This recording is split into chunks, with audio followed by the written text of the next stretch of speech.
নবীদের পরে এই পৃথিবীর সর্বশ্রেষ্ঠ মানুষ হলো আমার সাহাবী আবু বকর, যিনি গোটা উম্মতের মধ্যে সবচেয়ে কোমল নম্র দয়াবান ব্যক্তি।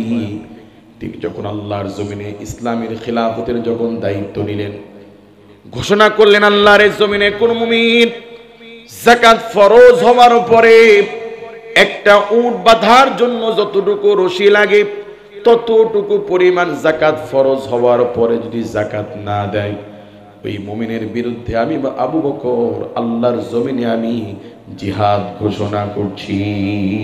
আল্লাহু আকবার বলেন। যে আল্লাহর জমিনে থাকবা, আল্লাহর রিজিক খাবা, মুসলমান পরিচয় দিবা, নামাজ পড়বা না, সুদ খাবা, ঘুষ খাবা, হতে পারে না। ইসলামের বিষয়গুলো কি অপশনাল যে মানলে মানলাম না মানলে নাই, যা খুশি তাই? ইসলামের বিষয়গুলো কি এরকম? আজকে আল্লাহর এই জমিনে ইসলামের শাসন নাই, এজন্য মানুষ ইসলামকে গুনতে চায় না, গুরুত্ব দিতে চায় না। শুধু ওয়াজ দিয়ে মানুষকে পরিবর্তন করা যাবে না। এদেশের মানুষ জানে সুদ খাওয়া হারাম, ঘুষ খাওয়া হারাম, এরপরও মানুষ পাই করে ধরে খাচ্ছে কি খাচ্ছে না। কাজে সুদ ঘুষ বন্ধ করতে হলে শাসন লাগবে। বলেন কি লাগবে? আপনারা মাহফিল শোনেন বছরে 4টা 5টা 6টা বা 10টা, মাইকোলা ভাইয়েরা তারা মাহফিল শোনে পুরা শীতের এই পুরা সিজন, মাসের 30 দিন। সত্য না অসত্য? আবার বসেও বক্তার কাছাকাছি স্টেজের পাশে, তারপরও কি তারা পরিবর্তন হয়ে গেছে? সবাই নামাজি হয়ে গেছে, সবার মুখে দাঁড়িয়ে আসছে। কাউকে হেই প্রতিপন্ন করার জন্য বলছি না, বোঝানোর জন্য যে শুধু ওয়াজ দিয়ে, শুধু নসিহত দিয়ে জাতির পরিবর্তন সম্ভব নয়। জাতির পরিবর্তনের জন্য ওয়াজও লাগবে, শাসনও লাগবে, ঠিক কি না? আজ আল্লাহ পাক কালামুল্লাহর মধ্যে চোরের শাস্তি দিয়েছেন কি দেননি? কিন্তু আমরা কি কোরআন ভিত্তিক চোরের শাস্তি দিতে পেরেছি? কবে দিব? যে হুজুর এখনো কোরআন আমাদের কাছে অস্পষ্ট, আরো 100 বছর আমরা তাফসির মাহফিল করি, আরো ভালো করে বুঝি, এরপরে আমরা চেষ্টা করব মানার। বিষয়গুলো কি এইরকম? বিশ্বাস করুন, আল্লাহর জমিনে কোরআন ভিত্তিক যদি চোরের শাস্তি আমরা দিতে না পারি, কোরআন দিয়ে চুরি দেশে বন্ধ হবে না, বরং বাড়বে। আগের চেয়ে বাড়ছে না কমছে? রাষ্ট্রের সর্বনিম্ন মেথর থেকে শুরু করে এদেশের সর্বোচ্চ পর্যায় পর্যন্ত চোরে অভয়। সত্য না অসত্য? পৃথিবীর শ্রেষ্ঠ জায়গা আল্লাহর ঘর মসজিদ, সেই মসজিদে মানুষের একটা নিম্ন বস্তু জুতা। বলেন, জুতার চাইতে নিকৃষ্ট বস্তু মানুষের ব্যবহৃত আর কিছু আছে?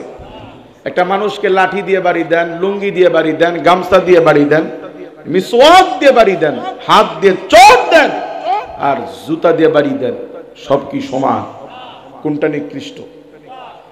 এই নিকৃষ্ট বস্তু জুতা মুসলমানের দেশে, পৃথিবীর শ্রেষ্ঠ জায়গা আল্লাহর ঘর মসজিদে একটা জুতার নিরাপত্তা নাই।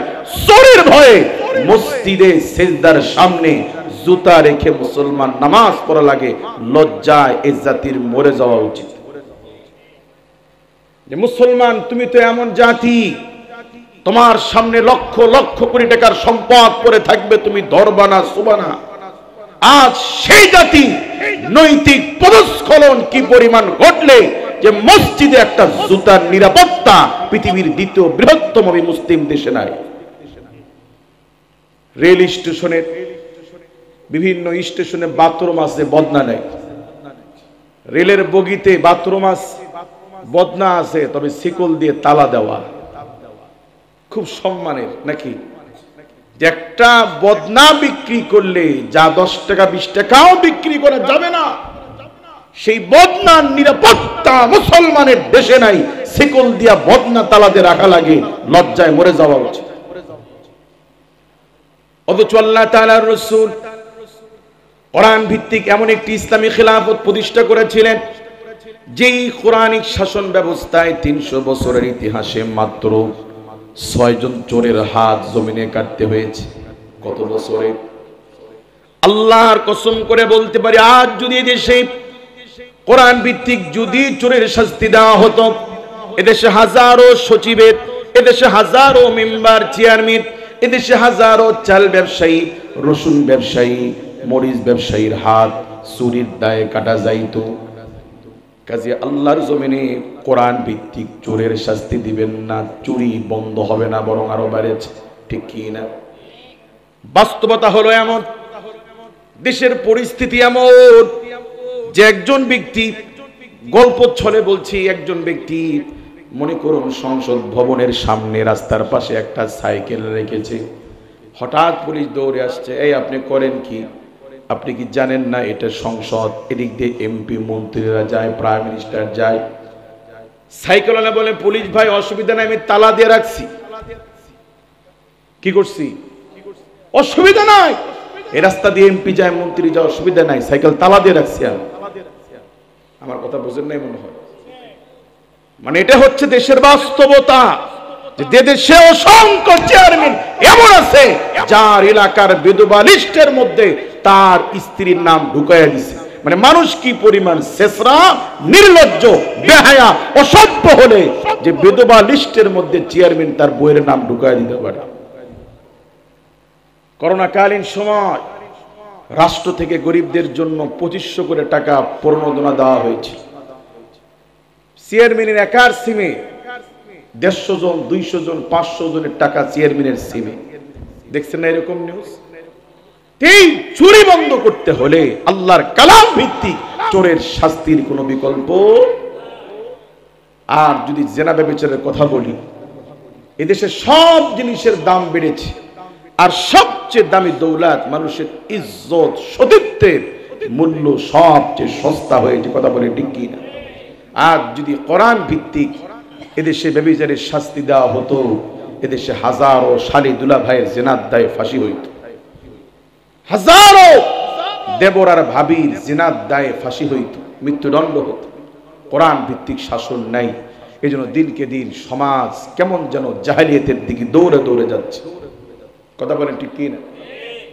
এদেশে আগের তুলনায় মাহফিল বেড়েছে, হুজুর বেড়েছে, আলেম বেড়েছে, মাদ্রাসা বেড়েছে, কিন্তু ইসলামী শাসন ব্যবস্থা না থাকার কারণে ইসলামী কৃষ্টি, কালচার, তাহজিব, তামাদ্দুন দিনকে দিন আরো হারিয়ে যাচ্ছে।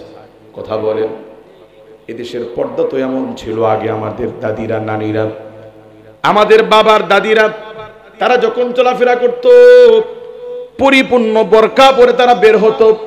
এমন কি যে রিকশায় চড়তো, যে ভ্যানে চড়তো, ওই ভ্যানের উপরে সই দিয়ে আলাদা কাপড় দিয়ে ওই রিকশাটা পেঁচিয়ে নিত তাকওয়ার জন্য। ঠিক কি না? যেই দেশের মা বোনেরা বোরকা পরার পরেও তাকওয়ার জন্য আলাদা কাপড় দিয়ে ঘিরে নিত, আজ থেকে 30 বছর আগে ওই দেশের মা বোনেরা আলেম ওলামাদেরকে দেখলে, গ্রামের ময় মুরব্বী দেখলে, রাস্তায় কাম করার সময়, কাজ করার সময় মুরব্বীদেরকে দেখলে মাথায় ঘোমটা দিত, রাস্তার পাশে ঘুরে দাঁড়িয়ে থাকতো। ঠিক কি না? হুজুররা যাওয়ার পরে, ময় মুরব্বীরা যাওয়ার পরে মা বোনেরা কাজ শুরু করত। ওই দেশে এখন হুজুর বেড়েছে, মাদ্রাসা বেড়েছে, মাহফিল বেড়েছে, শুধু শাসন না থাকার কারণে ওই দেশের মেয়েদের পর্দার অবস্থা এখন এমন, পাইকারি দরে মুসলমানের মেয়েরা এখন বিয়ে থেকে শুরু করে মার্কেট পর্যন্ত অসংখ্য পর পুরুষের সামনে এখন ওড়না ছাড়া গেঞ্জি পরে যাওয়াকে স্বাভাবিক মনে করছে। সত্য না অসত্য? কাজী জাতির এই ধর যদি ঠেকাইতে হয়, শাসনের কোনো বিকল্প নাই। কথা বলেন ঠিক কি না? কাজী আলা লাহুল খালকু ওয়াল আমরু, জমিন যার শাসন চলবে তার, ইনিল হুকমু ইল্লা লিল্লাহ, জমিন আল্লাহর, এই জমিনে আইন, শাসন, বিধানও চলবে একমাত্র আল্লাহর। ঠিক কি না? কাজী কোরআন মানা দরকার আছে না নাই? কাজী আমি এই জন্য বললাম যে দেশে তাফসীর মাহফিল হয়, কিন্তু আলোচনাগুলো স্টেজে, প্যান্ডেলে থেকে যায়, এগুলো আমাদের রাষ্ট্র পর্যন্ত, সমাজ পর্যন্ত যায় না। বলেন ঠিক কি না? সেই জন্য আজ ব্যবসা করতে মানুষের কোরআন লাগে না, বিয়েতে কোরআন লাগে না। মুসলমানের বিয়ে দেখলে এখন মনে হয় যেটা মুসলমানের কোনো বিয়ে না দেখলে মনে হয় হিন্দুদের দুর্গা পূজা। কথা বলেন, কে শিখালো তোমাকে বিয়েতে গান বাদ্য করা? মুসলমান তোমাকে কে সাহস দিল গায়ে হলুদের নামে বেপরদায় চলা? তোমাকে কে সাহস দিল এঙ্গেজমেন্টের নামে বিয়ের আগে একটা ছেলে একটা মেয়ের হাত ধরে হাতে আংটি পরাবে, এই সাহস দিল তোমাকে কে? কে তোমাকে বিয়ে শিখালো? কথা বলেন। কাজী মুআজ্জাজ হাজিরিন, শুধু তাফসীর মাহফিলের ব্যবস্থা করলেই হবে না। এখন আমি ব্যক্তিগতভাবে মনে করি এখন ওয়াজ মাহফিল করার চাইতে তাফসীর মাহফিলের ব্যবস্থা করার চাইতে এখন বেশি জরুরত হচ্ছে যুবক ভাইয়েরা কোমরে গামছা বেঁধে হাতে লাঠি নিতে হবে। কি নিতে হবে? যে মুসলমানের সমাজে কোন মুসলমানকে বিয়েতে গান বাদ্য মুসলমানের সমাজে করতে দেওয়া হবে না। মুসলমানের সমাজে কাউকে সুদের মতো ঘৃণাকার দিবালোকে প্রকাশ্যে কাউকে করতে দেওয়া হবে না। কোন সৎকর মুসলমানের সমাজে থাকতে পারবে না। যতদিন পর্যন্ত এরকম শক্ত না হব, ওয়াজের জায়গা পড়ে থাকবে, জাতি দিন দিন জাহেলিয়াতের দিকে চলে যাবে। কাজী আল্লাহ পাক আমাদেরকে কোরআন ভিত্তিক জীবন জিন্দেগি গড়ার তৌফিক দান করুন বলে আমিন। আমার কথায় কি রাজনৈতিক গন্ধ পাওয়া যায়? যে হুজুর মনে হয় রাজনীতির কথা বলতে চায়। কোরআনের কথা বললেই, কোরআনের আইনের কথা বললেই, কোরআনের শাসন ব্যবস্থা বললেই এক শ্রেণীর মানুষের মধ্যে হৃদয়ের মধ্যে রক্তক্ষরণ হয়। এই যে হুজুররা রাজনীতি করতে চায়। অনেক মুসলমান এখনো এমন আছে যারা মনে করে যে ১৫০০ বছর আগের কোরআন দিয়ে এই যুগে এসে রাষ্ট্র চালাবে হুজুররা। এই যুগে এসে সুদ ছাড়া অর্থনীতি চলে। এরকম অনেক বিশ্বাসী মুসলমান আছে না নাই? বিশ্বাস করুন, এই কোরআন ভিত্তিক কোন আইনকে কেউ যদি তুচ্ছ তাচ্ছিল্য করে, ওয়ামাল্লাম ইয়াহকুম বিমা আনজালাল্লাহু ফাউলাইকা হুমুল কাফিরুন, সে নগদে কাফের হয়ে যাবে। কাজেই কোরআন মানা দরকার আছে না নাই? হ্যাঁ, আমরা একদিন রাষ্ট্র পাল্টাইতে পারবো না, আমরা চাইলে একদিনে সমাজ পাল্টাইতে পারবো না, আমরা চাইলে একদিনে আমাদের ঘরগুলো পাল্টাইতে পারি। পারি কিনা? যে আমার ছেলে আমার ঘরে, তুমি মুসলমানের সন্তান, তোমার জন্য কাপড় টাকনুর নিচে পরা হারাম। বেটা, এই যে তোমাকে দেখলাম আজ কাপড় টাকনুর নিচে, আর কোনোদিন যেন না দেখি, হাড্ডি গুঁড়া করে ফেললাম। সম্ভব কিনা? আপনার এক ধমকে, এক শাসনে আপনার ছেলের কাপড় টাকনুর উপরে উঠবে আর নিচে নামবে না। এটা আপনার পক্ষে সম্ভব কিনা? আমি কেন হাজারো বক্তা নিয়ে এসে বসান, পর্দার আলোচনা করুক, আপনার যুবতী মেয়ে, আপনার বালেগা মেয়ে যদি পর্দা না করে, আমি হুজুর থাপ্পড় দিতে পারবো? ধমক দিতে পারবো? মাদ্রাসার হুজুর পারবে? মসজিদের ইমাম পারবে? এটা আপনি পারবেন, ঠিক কি না? আপনি যদি কঠোর হন যে আমার ঘরে ইসলাম বিরোধী, কোরআন বিরোধী আমার ছেলে, আমার মেয়ে, আমার স্ত্রী কেউ করতে পারবে না, বলুন এটা সম্ভব কিনা? বিশ্বাস করুন, যেই মুমিন আল্লাহর জন্য পরিবারের ছেলে মেয়েদেরকে, স্ত্রীদেরকে একটু শাসন করবেন, ওরা সাময়িক আপনার প্রতি একটু মান অভিমান করতে পারে, ওরা আপনার প্রতি একটু মান অভিমান করতে পারে, কিন্তু বিশ্বাস করুন আপনার বয়স যত বাড়বে আল্লাহ পাক আপনার ছেলের কাছে, মেয়ের কাছে, স্ত্রীর কাছে আল্লাহ পাক আপনার ইজ্জত সম্মান বাড়ায় দিবে। ঠিক কি না? আমরা তো এমন আব্বার সন্তান যে আব্বা সম্পর্কে আল্লাহ পাক বলেন মিল্লাতা আবিকুম ইব্রাহিম হুয়া সাম্মাকুমুল মুসলিমিন। আল্লাহু আকবার বলেন। আমাদের জাতির পিতার নাম কি? আমাদের আব্বা তো এমন যিনি স্বপ্ন দেখেছেন, স্বপ্ন দেখি মিনা বাজারে ছেলেকে নিয়ে বলছে, আমার ছেলে, আমার বৎস, ইন্নী আরা ফিল মানামি আন্নী আযবাহুকা ফানজুর মাযা তারা। বেটা, আমি স্বপ্নে দেখেছি আমি তোমাকে জবাই করছি। আরে বেটা, নবীদের স্বপ্নটা ওহি, নবীদের স্বপ্ন কি? কাজে আমার বৎস, আমার ছেলে ইসমাঈল, আল্লাহ পাক চাচ্ছেন তিনি তোমাকে আল্লাহর জন্য কুরবানি করতে চাচ্ছেন। এটা আল্লাহর প্রত্যক্ষ পরোক্ষ নির্দেশনা। কাজে বেটা, আমি তোমাকে আল্লাহর জন্য কুরবানি করতে চাই, তুমি কি বলো? যোগ্য বাবার যোগ্য ছেলে বলে, ক্বালা ইয়া আবাতি ফাআল মা তু'মার সাতাজিদুনি ইনশাআল্লাহু মিনাস সাবিরিন। আল্লাহু আকবার বলেন। যোগ্য বাবার যোগ্য ছেলে ইসমাঈল আলাইহিস সালাম বলে, আব্বা ক্বালা ইয়া আবাতি ফাআল মা তু'মার, আব্বা আপনাকে যে আদেশ করা হয়েছে সে আদেশ আপনি পালন করুন, ইনশাআল্লাহ আল্লাহ চাহে তো আপনি আমাকে ধৈর্যশীলদের মধ্যে পাবেন। ছেলেও আল্লাহর প্রতি আত্মসমর্পণ করলেন, বাবাও করলেন, যে আমাদের আব্বা আল্লাহর খুশির জন্য ছেলেকে জমিনে শোয়া ছেলের গলায় যদি ছুরি চালাইতে পারে, মুমিন তুমি ওই আব্বার সন্তান হয়ে আল্লাহর জন্য তোমার ছেলেকে যদি মার দেওয়া লাগে, ধমক দেওয়া লাগে, পর্দার জন্য তোমার মেয়েকে যদি ধমক দেওয়া লাগে, আমি আপনি কি ধমক দিতে পারবো না? আমার আব্বাজান যদি আল্লাহর খুশির জন্য ছেলের গলায় বারবার ছুরি চালাইতে পারে, মুমিন আপনি ওই আব্বার সন্তান হয়ে, ওই আব্বার আদর্শে আদর্শিত মুসলিম হয়ে আমি আপনি কি ছেলে মেয়েকে একটু শাসন করতে পারবো না? ইনশাআল্লাহ পারবো। আল্লাহ আমাদেরকে তৌফিক দান করুন। মুআজ্জাজ হাজিরিন, আমাকে বিষয় দেওয়া হয়েছে আখিরাত। কি বিষয়? সেই জন্য আমি আল্লাহর কালাম সূরাতুল হাশর থেকে 18, 19, 20, 21 2-3টি আয়াতে কারিমা আমি আপনাদের খেদমতে তেলাওয়াত করেছি। আল্লাহ পাক যদি তৌফিক দান করেন সংক্ষিপ্ত সময়ের মধ্যে এই আয়াতগুলোকে সামনে রেখে আখিরাতের ব্যাপারে কিছু কথা আপনাদের সামনে বলার চেষ্টা করব। আল্লাহ পাক আমাকে সহ আমাদের সকলকেই শুনিয়ে বুঝে আমল করা তৌফিক দান করুন বলে আমিন। মুআজ্জাজ হাজিরিন, আল্লাহ পাক কালামুল্লাহ শরীফ সূরাতুল গাশিয়ার মধ্যে আল্লাহ পাক বলছেন, আফালা ইয়ানজুরুনা ইলাল ইবলি কাইফা খুলিকাত, পৃথিবীর মানুষ কেন লক্ষ্য করে না উটের দিকে, উটের শাবকের দিকে, যে আল্লাহ পাক উটের শাবককে, উটের বাচ্চাকে আল্লাহ পাক কিভাবে তৈরি করেছেন। কিভাবে তৈরি করেছেন? এই উটকে বলা হয় মরুভূমির জাহাজ। বলেন কি বলা হয়? উটকে আল্লাহ পাক এমন শক্তি দিয়েছেন, উট তো মরুভূমিতে চলে, আর মরুভূমিতে পানি তো সচরাচর সব জায়গায় পাওয়া যায় না, ঠিক কি না? মরুভূমির মধ্যে পানি একটা দুর্লভ বস্তু।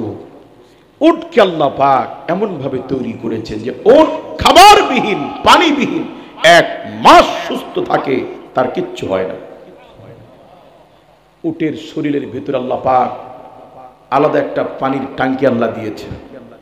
যখন মুখের খাবার বন্ধ হয়ে যায়, ওই রিজার্ভ ট্যাঙ্কির পানি দিয়ে সে 1 মাস পর্যন্ত সুস্থ থাকতে পারে। এই উট কে তৈরি করেছে? ওয়াইলাস সামাই কাইফা রুফিআত, মানুষ কেন লক্ষ্য করে না আসমানের দিকে, যে আল্লাহ পাক এই সুবিশাল আকাশকে কিভাবে উত্তোলন করেছে। আল্লাহু আকবার বলেন।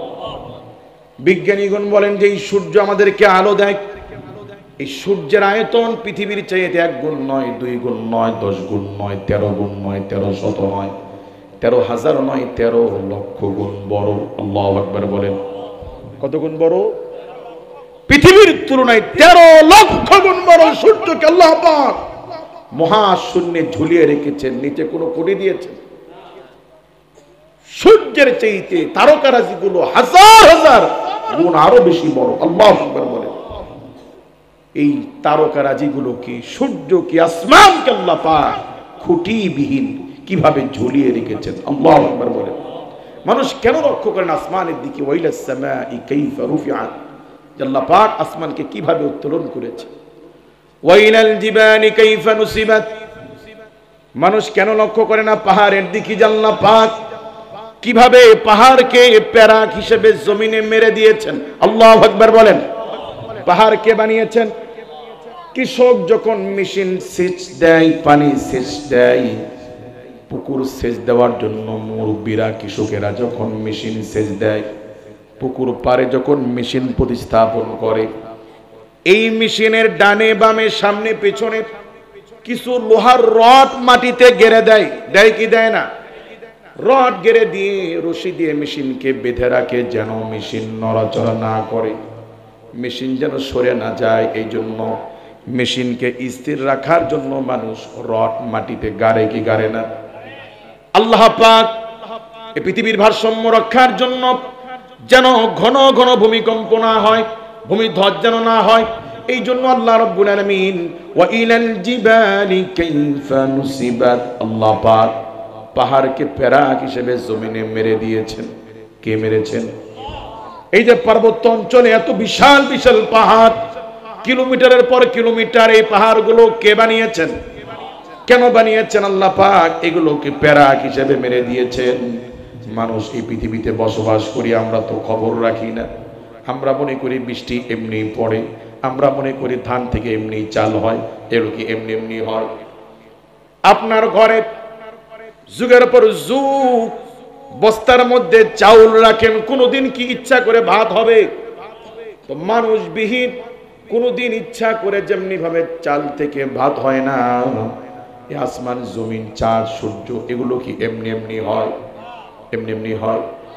এক হুজুর তার ছেলেকে নিয়ে, ছোট্ট এক বাচ্চাকে নিয়ে দাওয়াতে গেছে, সাথে আরো দুই একজন মুসল্লি আছে। তো যেই ঘরে দাওয়াত, ওই ঘরের সামনে যাওয়ার পরে ঘরের ভেতর থেকে এক মহিলা বলতেছে, হুজুর অমুকের আব্বা বাজারে গেছে, এখনো আসে নাই, দরজা খোলা আছে প্রথম রুমের, আপনারা প্রবেশ করে বসে দোয়া পড়েন। হুজুর দুই তিনজন মুসল্লি নিয়ে রোমে বসে দোয়ার কাজ শেষ করেছে। এবার ওই রোমের মাঝখানে কালো পর্দা ছিল, কি ছিল? ওই পর্দার নিচ থেকে দোয়া শেষ হওয়ার পরে ঘরের মধ্যে যিনি ঘরওয়ালি আছেন, যে মহিলা আছেন, উনি ভাতের বল ঠেলে দিচ্ছে, মুরগির গোস্তের তরকারি ঠেলে ঠেলে দিচ্ছে, গরুর গোস্ত রান্না করার এই বাটি ঠেলে ঠেলে পর্দার নিচ দিয়ে দিচ্ছে। আর মুসল্লিরা পর্দার ওপার থেকে এগুলো নিয়ে সবাই মিলে খানা খাচ্ছে। খানা খাওয়ার শেষ পর্যায়ে দেখি হুজুরের এই ছোট্ট ছেলে বলতেছে, আব্বা এইরকম একটা পর্দা আমাদের বাড়িতে আব্বা আপনি কিনবেন। হুজুর জিজ্ঞেস করে, বাপ কেন কিনবো, কারণ কি? বলে, কত সুন্দর পর্দা, পর্দার ওপার থেকে ভাত আসতেছে, গরুর গোস্ত আসতেছে, মুরগির গোস্ত আসতেছে, আব্বা এরকম একটা পর্দা কিনলে আমাদের ঘরে এরকম খাবার আসবে। ছোট মানুষের ছোট চিন্তা, ঠিক কি না? তো বাপ হুজুর বলতেছে, বেটা ভাত তরকারি গোস্ত আর মুরগি এগুলো পর্দাই দেয় না, পর্দার ওপরে একজন আছে, মানুষ আছে, ওই মানুষ রান্না করে ঠেলে ঠেলে দিচ্ছে, এগুলো আমরা নিচ্ছি, ঠিক কি না? কাজেই পর্দা যেমন ভাত তরকারি দেয় না, এই জমিনের রিজিক বৃষ্টি এগুলো জমিনে দেয় না, এগুলো আল্লাহ পাক দেন। কথা বলেন, ঠিক কি না? মুমিন, আপনি মনে করতে পারেন কাজ তো আমি করি, আমি তো দোকানদারি করি, আমি তো গাড়ি চালায় রিজিক খাই। এ ভাই, গাড়ি চালায় রিজিক খান, চাকরি করে টাকা পান, কিন্তু যে হাত দিয়ে কাজ করেন, যে জবান দিয়ে কথা বলেন, এগুলো কার দেওয়া? যদি আল্লাহ পাক জবান না দিত, যদি আল্লাহ পাক হাত না দিত, যদি আল্লাহ পাক চোখ না দিত, কেউ কি আপনাকে কাজ দিত? কাজে এগুলো দিয়েছেন কি? কাজে আল্লাহ পাক বলেন, এই পৃথিবীর ভারসাম্য রক্ষার জন্য আমি আল্লাহ পাহাড়কে প্যারাক হিসেবে মেরে দিয়েছি, যেন জমিন স্থির থাকে। আল্লাহু আকবার বলেন। গড়েছ তুমি এই পৃথিবী জাহান, তুমি অসীম, তুমি মহান। গড়েছ তুমি এই পৃথিবী জাহান, তুমি অসীম, তুমি মহান। তুমি পৃথিবীর পালনকারী, তুমি প্রভু বিশ্বজানি। আমি তোমাকে খুঁজি, আমি তোমাকে দেখি, আমি তোমার প্রেমের কবিতা লিখি। এই বিশ্বজগৎ বানিয়েছেন কে? তো আল্লাহ পাক পাহাড়কে প্যারাক হিসেবে জমিনে মেরে দিয়েছেন, যেন জমিন স্থির থাকে। যাকে আল্লাহ পাক প্যারাক হিসেবে মেরেছেন, এই পাহাড় শক্ত না নরম? যারা হজে উমরায় গিয়েছেন মক্কা থেকে তায়েফ, এই পুরা পথ দুপারে যত দূর চোখ যায় শুধু পাহাড় আর পাহাড়। আমাদের এই পার্বত্য অঞ্চলের মতো মাটির পাহাড় না, শক্ত শিলার পাহাড়, গ্রানাইট পাথরের পাহাড়, যেগুলোকে সহজে ভাঙাও যায় না, এত মজবুত পাহাড়। এই পাহাড়গুলো শক্ত না নরম? যেই পাহাড়কে আল্লাহ পাক প্যারাক হিসেবে জমিনে মেরে দিয়েছেন, আল্লাহ পাক বলেন, লাউ আনজালনা হাদাল কুরআন আলা জাবালিন লারাআইতাহু খাশিআন মুতাসাদ্দিআন মিন খাশিয়াতিল্লাহ। আল্লাহু আকবার বলেন। আমি আল্লাহ আমার এই কালামকে যদি মানুষের উপরে নাজিল না করে যদি পাহাড়ের উপরে নাজিল করতাম, আমার কালামের জোরে পাহাড় গলে যাইত, বিদীর্ণ হয়ে যাইত, পাহাড় ভেঙে টুকরা টুকরা হয়ে যাইত। আল্লাহু আকবার বলেন। কাজে যে কালাম, যেই কালামের ওজনে, কালামের ভারে পৃথিবীর শক্ত বস্তু, পৃথিবীর পেরাক, এই পাহাড়গুলো গলে যাইত, ভেঙে যাইত, পাহাড় চৌচির হয়ে যাইত। এই কালাম শোনার দরকার, কারণ মানার দরকার আছে না নাই? আজকে আমরা এই কোরআনের সাথে কিরকম আচরণ করি? যদি এখানে জিজ্ঞেস করি কারা কারা আছি, যে কয়টা সূরার অর্থ জানি, ছোট ছোট সূরা, সূরা ইখলাসের অর্থ কারা জানি, 10 জন ব্যক্তি পাওয়া মুশকিল হয়ে যাবে। কথা বলেন। যদি জিজ্ঞেস করি সূরাতুল কাউসার, পুরা কোরআনুল কারীমের সবচেয়ে ছোট সূরা, এই সূরার অর্থ আমরা কয়জন জানি? দেখা যাবে অধিকাংশই বলতে পারবো না। যদি বলি সূরাতুল ফাতিহার অর্থ কারা কারা জানি, অল্প অল্প কয়েকজন মানুষ পারতে পারি, ঠিক কি না? আজ এই কোরআন দিয়ে আমরা জমিন চালাই না, এই জন্য কোরআন বোঝার প্রয়োজন বোধ মনে করি না। আর যদি কোরআন দিয়ে রায় আসতো, তাহলে যেই বিচারক রায় দিবেন আগামীকাল, রাত ভর কোরআন নিয়ে গবেষণা করত, ঠিক কি না?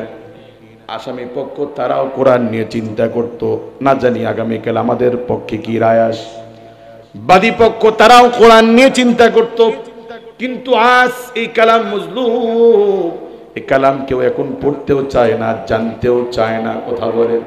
কিন্তু এই কালাম জানার মানার দরকার আছে না নাই? আজকে পৃথিবীতে কোরআন মজলুম, এই জন্য শান্তিও চলে যাচ্ছে। আগের মতো শান্তি কি আর আছে? ইলিশ মাছের দাম, গরু গোস্তের দাম আগের চেয়ে কম না বেশি? কিন্তু আগের স্বাদ আছে, ঘ্রাণ আছে, এগুলো দেওয়ার মালিক কে? কাজে সুখ আর শান্তি পেতে হলে মানুষ আসতে হবে আল্লাহর কালামের কাছে। আমরা কালাম জানার মানার চেষ্টা করব ইনশাআল্লাহ। এখন মুআজ্জিজ হাজি আমার দিকে খেয়াল করেন।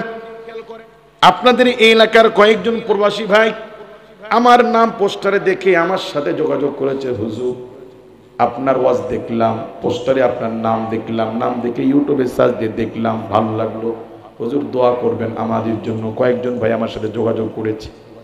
এইরকম কিছু প্রবাসী, মনে করুন বিদেশ থেকে একজন প্রবাসী বাড়িতে আসবি, অন্য একজন প্রবাসী বন্ধু বলতে, দোস্ত বাড়ি যাচ্ছিস, আমার বাড়ি থেকে তোর বাড়ি খুব বেশি দূরে না, আমার এই চিঠি আর 1 লক্ষ টাকা নিয়ে গিয়ে আমার মার হাতে দিবি, পারবি না? বলে পারবো।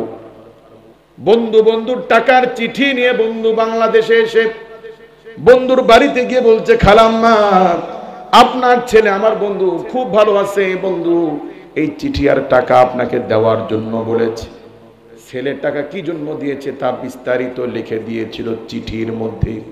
কিসের মধ্যে? কিন্তু মা মূর্খ মানুষ, নিরক্ষর মানুষ, পড়াশোনা জানেন না, এই জন্য মা চিঠি পড়তে জানে না। যিনি পড়তে জানে উচিত ছিল তার কাছে নিয়ে যাওয়া, ঠিক কি না? বাবা একটু পড়ে শোনাও তো আমার ছেলে কি লিখেছে। কিন্তু মা চিঠি পড়তেও জানে না, যে জানে তার কাছে নিয়েও যায় নাই। মা এই চিঠি ভাঁজ করে বিছানার নিচে রেখে দিয়েছে। 5 ওয়াক্ত নামাজের পরে চিঠি বের করে মা চুমা খায়, বুকে লাগায়, চোখের পানি ঝরায়। হায় আমার ছেলের হাতের লেখা কত সুন্দর, বাবা আমার এসএসসিতে এইচএসসিতে কত ভালো রেজাল্ট করেছে। মা এই চিঠি বের করে চুমা খায়, বুকে লাগায়, আবার বিছানার নিচে রেখে দেয়। বলুন ছেলে চিঠি দিয়েছিল চুমা খাওয়ার জন্য, বুকে লাগানোর জন্য? হ্যাঁ এটা সত্য, ছেলের চিঠি দেখলে মার ভালো লাগে। চিঠি বুকে লাগাইলে মার কলিজা শান্ত হয়। কিন্তু চিঠি দেওয়ার উদ্দেশ্য বুকে লাগানো না, চিঠি দেওয়ার উদ্দেশ্য চুমা খাওয়া না, ঠিক কি না? আল্লাহ পাক কালাম দিয়েছেন মানুষের জীবন গড়ার জন্য, মানুষের অর্থনীতি, মানুষের আইন আদালত, মানুষের বিয়ে শাদী, মানুষের যা আছে সব মানুষ চলবে কি দিয়ে? কোরআন তেলাওয়াত করলে নেকি হয়, সওয়াব হয়, এগুলো কোরআনের ফজিলত, কোরআনের উপকারিতা। কিন্তু কোরআন নাজিলের মূল উদ্দেশ্য শুধু তেলাওয়াত নয়, মূল উদ্দেশ্য মানুষ কোরআনে যে আইনগুলো আছে, যে বিধানগুলো আছে, এগুলো দিয়ে মানুষ জীবন চালাবে, ঠিক কি না? এখন আমরা সবাই কি আল্লাহর কালাম পড়তে জানি? জানি সবাই? সবাই কোরআনের অর্থ জানেন আপনারা? কিন্তু যদি না জানি তাহলে জানার দরকার আছে না নাই? এই জন্য আমি আল্লাহর কালাম থেকে সূরাতুল হাসরের 18, 19, 20 কয়েকটা আয়াতে কারিমা তেলাওয়াত করেছি। আপনারা কি আল্লাহর কালাম, আল্লাহর চিঠি শুনতে রাজি আছেন? আমার দিয়ে খেয়াল করেন, আল্লাহ পাক বলেন, ইয়া আইয়ুহাল্লাযীনা আমানুত্তাকুল্লাহ। জোরে বলেন আল্লাহু আকবার। এই পৃথিবীতে কোন সন্তান যদি নেককার হয়, ভালো সন্তান হয়, গ্রামে পাড়া মহল্লায় এলাকাবাসী যদি ছেলের প্রশংসা করে, বাবার ভালো লাগে না? লাগে না? ছেলের প্রশংসা শুনলে বাবার কলিজা শান্ত হয়, বাবা দিলের মধ্যে প্রশান্তি লাভ করে। এমন ছেলেকে বাবা বাড়িতে গিয়ে যদি এই ছেলেকে ডাক দেয়, আদর করে ডাক দেয়, আমার আব্বা, আমার বেটা, আমার কলিজার টুকরা কি ঘরে আসো, এরকম বলে কি বলে না? কার কলিজার টুকরা? আমার। কার? আবার একই ছেলে যদি বদকার হয়, কুলাঙ্গার হয়, পাড়া মহল্লার মানুষ যদি সি সি করে, ছেলের ব্যাপারে এই সমস্ত কথা শুনলে বাবার দিল ছিদ্র হয়ে যায়, বাবার মন খারাপ হয়ে যায়। বাবা ঘরে এসে স্ত্রীকে ডাক দেয়, এই তোমার ছেলেকে ডাক দাও। কার ছেলে? ভালো হলে আমার ছেলে, আমার বেটা, আমার বাপ, আর খারাপ হলে তোমার ছেলে, বলে কি বলে না? আল্লাহ পাক এই কালামুল্লাহর মধ্যে একাধিক জায়গায় আল্লাহ পাক মুমিনদেরকে আল্লাহ ডাক দিয়েছেন, ইয়া আইয়ুহাল্লাযীনা আমানু, ও ঈমানদার বান্দারা। আল্লাহু আকবার বলেন। ও হে ঈমানদার গণেরা, ও মুমিনেরা, আল্লাহ পাক এইভাবে আল্লাহ পাক একাধিক জায়গায় ডাক দিয়েছেন। এরকম ভাবে আল্লাহ পাক কাফিরদেরকে ডাক দেন নাই, বরং আল্লাহ পাক বলেছেন, উলিয়া আইয়ুহাল কাফিরুন। যখন কাফিরদেরকে ডাক দেওয়ার প্রয়োজন হয়েছে, আল্লাহ পাক নবীকে বলেছেন, কুল, নবী আপনি বলুন, ইয়া আইয়ুহাল কাফিরুন। আল্লাহু আকবার বলেন। কাজী আল্লাহ পাক এই আয়াতে কারিমার মধ্যে আল্লাহ মুমিনদেরকে ডেকে বলছেন, মুমিনরা শোনো, ইয়া আইয়ুহাল্লাযীনা আমানু, ও মুমিনেরা শোনো। এই পৃথিবীর থেকে কোনো মানুষ বিদেশে যাওয়ার সময়, কিছু মানুষ যাওয়ার সময় চোখ মুছে আর বলে, ঠিক মতো খাবি, ঠিক মতো গোসল দিবি, ভালো মন্দ নিজে খাবি, সব টাকা দেশে পাঠাবি না, বেশি রাত পর্যন্ত মোবাইল ফোন টিপাটিপি করবি না, বন্ধুদের সাথে বাহিরে আড্ডা দিবি না, রাতের বেলা বাহিরে ঘোরাফেরা করবি না। এই যে যত্নময় কথাগুলো, খাওয়ার কথা, গোসলের কথা, তাড়াতাড়ি ঘুমানোর কথা, এই জাতীয় কথাবার্তা যাওয়ার সময় কিছু মানুষ বলে কি বলে না? কারা বলে? গাড়ির কন্ট্রাক্টর, এয়ারপোর্টের পুলিশ না, তারা বলে না? যারা আমাদেরকে ভালোবাসে, যারা আমাদেরকে কেয়ারটেকার করে, যারা আমাদের যত্ন নেয়, যারা আমাদেরকে মোহাব্বত করে, আব্বা আম্মা ভাই বোন, ঠিক কি না? আল্লাহর জমিনে আল্লাহর চাইতে মুমিন আমার আপনার আপন বলতে পৃথিবীতে আগেও কেউ ছিল না, এখনো নাই, ভবিষ্যতেও থাকবে না। আমার এই কথাটা লিখে রাখবেন। আল্লাহ পাক কালামুল্লাহর মধ্যে বলেন, আল হায়াতুদ দুনিয়া ইল্লা মাতাউল গুরুর। মুমিন, এই দুনিয়া হলো একটা ধোঁকা, দুনিয়া একটা ধোঁকা। ছেলে বলেন, মেয়ে বলেন, বন্ধু বলেন, ভাই বলেন, কেউ কারো আপন না, সবাই সময়ের স্বার্থবাদী, বিপদে পড়লে কেউ কারো না। কথা বলেন ঠিক কি না? কাজী জীবনের প্রতিটি স্তরে, প্রতিটি ক্ষণে, বিপদকালীন সময় যিনি আমাদের আপন, বিপদে পড়লেই যার কাছে সাহায্য চাই, বলুন তিনি কে? রাত 2টার সময় নানুপুর মাদ্রাসা থেকে আসতেছেন, কাছে 2 লক্ষ টাকা, ভ্যান নাই, রিক্সা নাই, হেঁটে হেঁটে আসতেছেন। চোরের ভয়, ডাকাতের ভয়, জিনের ভয়, এরকম ভয়ের মধ্যে পড়লে বলুন তো কার কথা মনে পড়ে? নৌকায় চলছেন, জাহাজে চলছেন, হঠাৎ উত্তাল ঢেউ শুরু হলো, উতাল পাতাল ঢেউ, জাহাজ ডুবে যাবে যাবে ভাব। এরকম বিপদে পড়লে বান্দা কারকে স্মরণ করে? চোখের সামনে আগুন লেগে দোকান পুড়ে যাচ্ছে, বলুন তখন মানুষ কার কাছে সাহায্য চায়? হসপিটালে ছেলে পড়ে আছে, টাকা নাই, ইমার্জেন্সি, অনেক টাকা লাগবে, তখন বান্দা সাহায্যের জন্য কাকে ডাকে? চাকরি চলে যাচ্ছে যাচ্ছে ভাব, এরকম মুহূর্তের মধ্যে আমরা তখন কাকে স্মরণ করি? কাজী বিপদে আপদে যিনি বান্দার সবচেয়ে আপন, বলুন তিনি কে? কাজী আল্লাহ পাক বলেন, মুমিন শোনো, ইয়া আইয়ুহাল্লাযীনা আমানুত্তাকুল্লাহ, মুমিন সব সময় তোমরা আল্লাহ পাককে ভয় করবে। কাকে ভয় করবে? শোনো মুমিন, তুমি বিদেশে যাওয়ার সময় তোমার মা, তোমার ভাই, তোমার বাপ যেমন বুঝায় ঠিক মতো খাবি, শরীরের যত্ন নিবি, মশারি টানায় ঘুমাবি। গোলাম, আমি আল্লাহ তোমাদেরকে বলি, আমানুত্তাকুল্লাহ, ইমানদার গোলেরা সবসময় তোমরা আল্লাহ পাককে ভয় করিও। কাকে ভয় করতে হবে? কেন ভয় করবেন? হায়াতের মালিক কে? মৌতের মালিক কে? রিজিকের মালিক কে? হাসানোর মালিক কে? সম্মান দেওয়ার মালিক কি? ক্ষমতায় বসানোর মালিক কি? লাঠি দিয়ে ফেলায় দেওয়ার ক্ষমতার মালিক কে? কাজে আল্লাহ পাক বলেন, মুমিন, যে আল্লাহ ছাড়া তুমি অস্তিত্বহীন, যে আল্লাহ তাআলা ছাড়া তোমার মুখের হাসি বন্ধ হয়ে যাবে, তোমার সুখ চলে যাবে আল্লাহর দয়া ছাড়া। কাজে ওই আল্লাহ পাককে ভয় করা দরকার আছে না নাই? পৃথিবীতে মানুষ একজন আরেকজনকে ভয় পায় যেই ব্যক্তির ক্ষমতা বেশি, যার টাকা বেশি, যার ক্ষমতা অনেক বেশি, এমন ব্যক্তিকে মানুষ ভয় পায় কি পায় না? বলুন, অর্থের দিক থেকে, ক্ষমতার দিক থেকে, পাওয়ারের দিক থেকে আমার আল্লাহর চাইতে বড় ক্ষমতাওয়ালা আর কি কেউ আছে? খালি আল্লাহ রাব্বুল আলামিনকে ভয় করা দরকার আছে না নাই? কিন্তু আসলে কি আমরা আল্লাহকে আজ ভয় করি?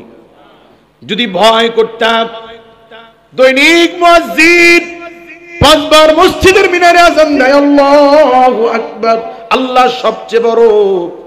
মুমিন আজকে আযান যেন মোটেও গুনতে চায় না, গুরুত্ব দেয় না। মসজিদের সামনে পায়ের উপরে পা উঠায়া আল্লাহর বান্দা 4 দোকানে বসে আড্ডা দেয়, তার সামনে দিয়ে আরেকজন মুসল্লি, আরেকজন আল্লাহর বান্দা আধা কিলো 1 কিলো দূর থেকে ওযু করে হাঁপায়া হাঁপায়া জামাত দেওয়ার জন্য, জামাত ধরার জন্য আরেকজন ব্যক্তি দৌড়ায় দৌড়ায় মসজিদে যায়, 1 কিলো দূর থেকে চলে আসছে। আর এই কপাল পোড়া ব্যক্তি মসজিদের সামনেই বসে আছে না নাই? এই ব্যক্তির মধ্যে কি আসলে আল্লাহর ভয় আছে? মুমিন, কত সম্মানিত মাস্টার ছিল, হেডমাস্টার, কত ইজ্জত ছিল, সম্মান ছিল। আল্লাহ পাক এমন ব্যক্তিকে পাগল বানায় দিছে, এখন পরনে লুঙ্গি নাই। যে মানুষটার আগে এলাকায় সম্মান ছিল আকাশচুম্বী, এখন এই লোক বিবস্ত্র হয়ে রাস্তায় ঘোরে, আছে না নাই? আমাকে আপনাকে এমন পাগল বানায় দিতে পারেন কি পারেন না? কত শিল্পপতি, কত লাখপতি জমিনে ছিল, ক্যান্সারের রোগী হয়ে চিকিৎসার জন্য জমি জমা বিক্রি করতে করতে এখন সব সম্পত্তি বিক্রি করে জীবন জীবিকার জন্য, ভাতের জন্য এখন মানুষের দাঁড়ে দাঁড়ে ঘোরে, খাবারের জন্য, আছে না নাই? কাজী মুমিন, ওই আল্লাহর নাম শুনলে, ওই আল্লাহর কথা স্মরণ হলে ভয় আসার দরকার আছে না নাই? আল্লাহ পাক সূরাতুল আনফালের মধ্যে বলেন, ইন্নামাল মুমিনুনাল্লাযীনা ইযা যুকিরাল্লাহু ওয়াজিলাত কুলুবুহুম। খাঁটি মুমিন, আল্লাহ পাক 5টি বৈশিষ্ট্যের কথা বলেছেন। কয়টি? তার মধ্যে 1 নাম্বার, আমি আপনি খাঁটি মুমিন কিনা, আমার আপনার ঈমান আল্লাহর কাছে মকবুল হচ্ছে কিনা, এটা বোঝার 1 নাম্বার মাপকাঠি হলো আল্লাহর নাম শুনলে হৃদয়ের মধ্যে যদি ভয় আসে, হৃদয়ের মধ্যে যদি প্রকম্পন আসে, তাহলে বুঝতে হবে আসলে আপনি মুমিন। কথা কি বুঝে আসছে? একজন চোর মসজিদে ঢুকেছে চুরি করার জন্য, ওই এলাকারই একজন চোর নির্দিষ্ট ওই সমাজের মসজিদে চুরি করার জন্য ঢুকেছে। হঠাৎ লক্ষ্য করে দেখে মসজিদের কোনায় নতুন সিসি ক্যামেরা। বলেন, এখন কি আর চুরি করার সাহস পাবে?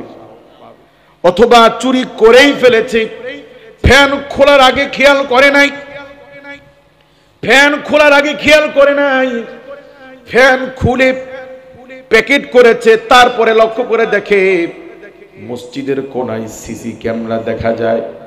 বলুন তো, এখন এই লোকটার মধ্যে ভয় লাগবে কি লাগবে না? কম না বেশি? সিসি ক্যামেরা আছে, হায় আমাকে দেখা গিয়েছে, আমি ধরা পড়ব। মুমিন, তুমি দিনের আলোতে রাতের অন্ধকারে প্রকাশ্যে গোপনে যা করো কেউ না দেখলেও দেখেন কি? সিসি ক্যামেরা থাকলে তুমি ভয় পাইতা, আল্লাহকে তোমাকে দেখে না। আল্লাহর কালামে আল্লাহ পাক বলেন ফাআইনামা তুওয়াল্লু ফাসাম্মা ওয়াজহুল্লাহ। আল্লাহু আকবার বলেন। মুমিন, যেখানেই যাও, পাহাড়ের নিচে ঘুরতে লুকাও, আসমানে যাও, চাঁদে সূর্যে যাও, পানির অতল গহ্বরের নিচে যাও, সেখানে তোমার রবের দৃষ্টি বিরাজমান। দুনিয়ার কেউ না দেখলেও যিনি দেখেন তিনি কে? আল্লাহ একাধিক জায়গায় বলেছেন সামিউন বাসীর, সামিউন আলিম। নিশ্চয় আল্লাহ দেখেন, শোনেন। দেখেন, শোনেন কে? আল্লামা সানাউল্লাহ পানিপতি রহমাতুল্লাহি আলাইহি তাফসিরে মাজহারিল মুসান্নিফ তিনি লেখেন আল্লাহ পাক কেমন দেখেন, কেমন শোনেন। তিনি লেখেন এই পৃথিবীর একটা গাছ শিকড়ের মাধ্যমে পানি শোষণ করে, গাছ মাটি থেকে শিকড়ের মাধ্যমে রস শোষণ করে, গাছ তার ডালে ডালে পাতার শিরায় উপশিরায় যে রস পৌঁছিয়ে দেয়, এই রসটাও আমার আল্লাহ পাক তিনি দেখতে পান। আল্লাহ পাক কেমন শোনেন। এই পৃথিবীতে একটা ছোট্ট পিপিলিকা পানির নিচেও যদি হাঁটে, ওই পিপিলিকার পায়ের আওয়াজও আমার আল্লাহ পাক তিনি শুনতে পান। আল্লাহু আকবার বলেন। জ্ঞানী লোকমান হাকিম ছেলেকে ওয়াজ করছেন, বুঝাচ্ছেন, বেটা শোনো, এই পৃথিবীতে কোনো একটা পাথরের মধ্যে যদি সরিষার দানার চাইতেও ক্ষুদ্র কোনো জিনিস যদি তুমি লুকায় রাখো, এটাও তিনি দেখতে পান। বলুন তিনি কে? কাজী সামনে পিছনে ডানে বামে যিনি দেখেন তিনি কে? ওই আল্লাহর নাম স্মরণ হলে আপনি যদি আসলে আল্লাহকে বিশ্বাস করেন, আল্লাহর হাজির নাজির ব্যাপারে যদি আপনার ভিতরে ইয়াকিন থাকে, ওই আল্লাহর নাম শুনলে দিলের মধ্যে ভয় আসবে। কি আসবে? কাজী আল্লাহ পাক নসিহত করছেন, ওয়াজ করছেন, মুমিন শোনো, তোমার মা যেমন বুঝায় ঠিক মতো খাবি, শরীরের যত্ন নিবি, মশারিটা ঘুমাবি।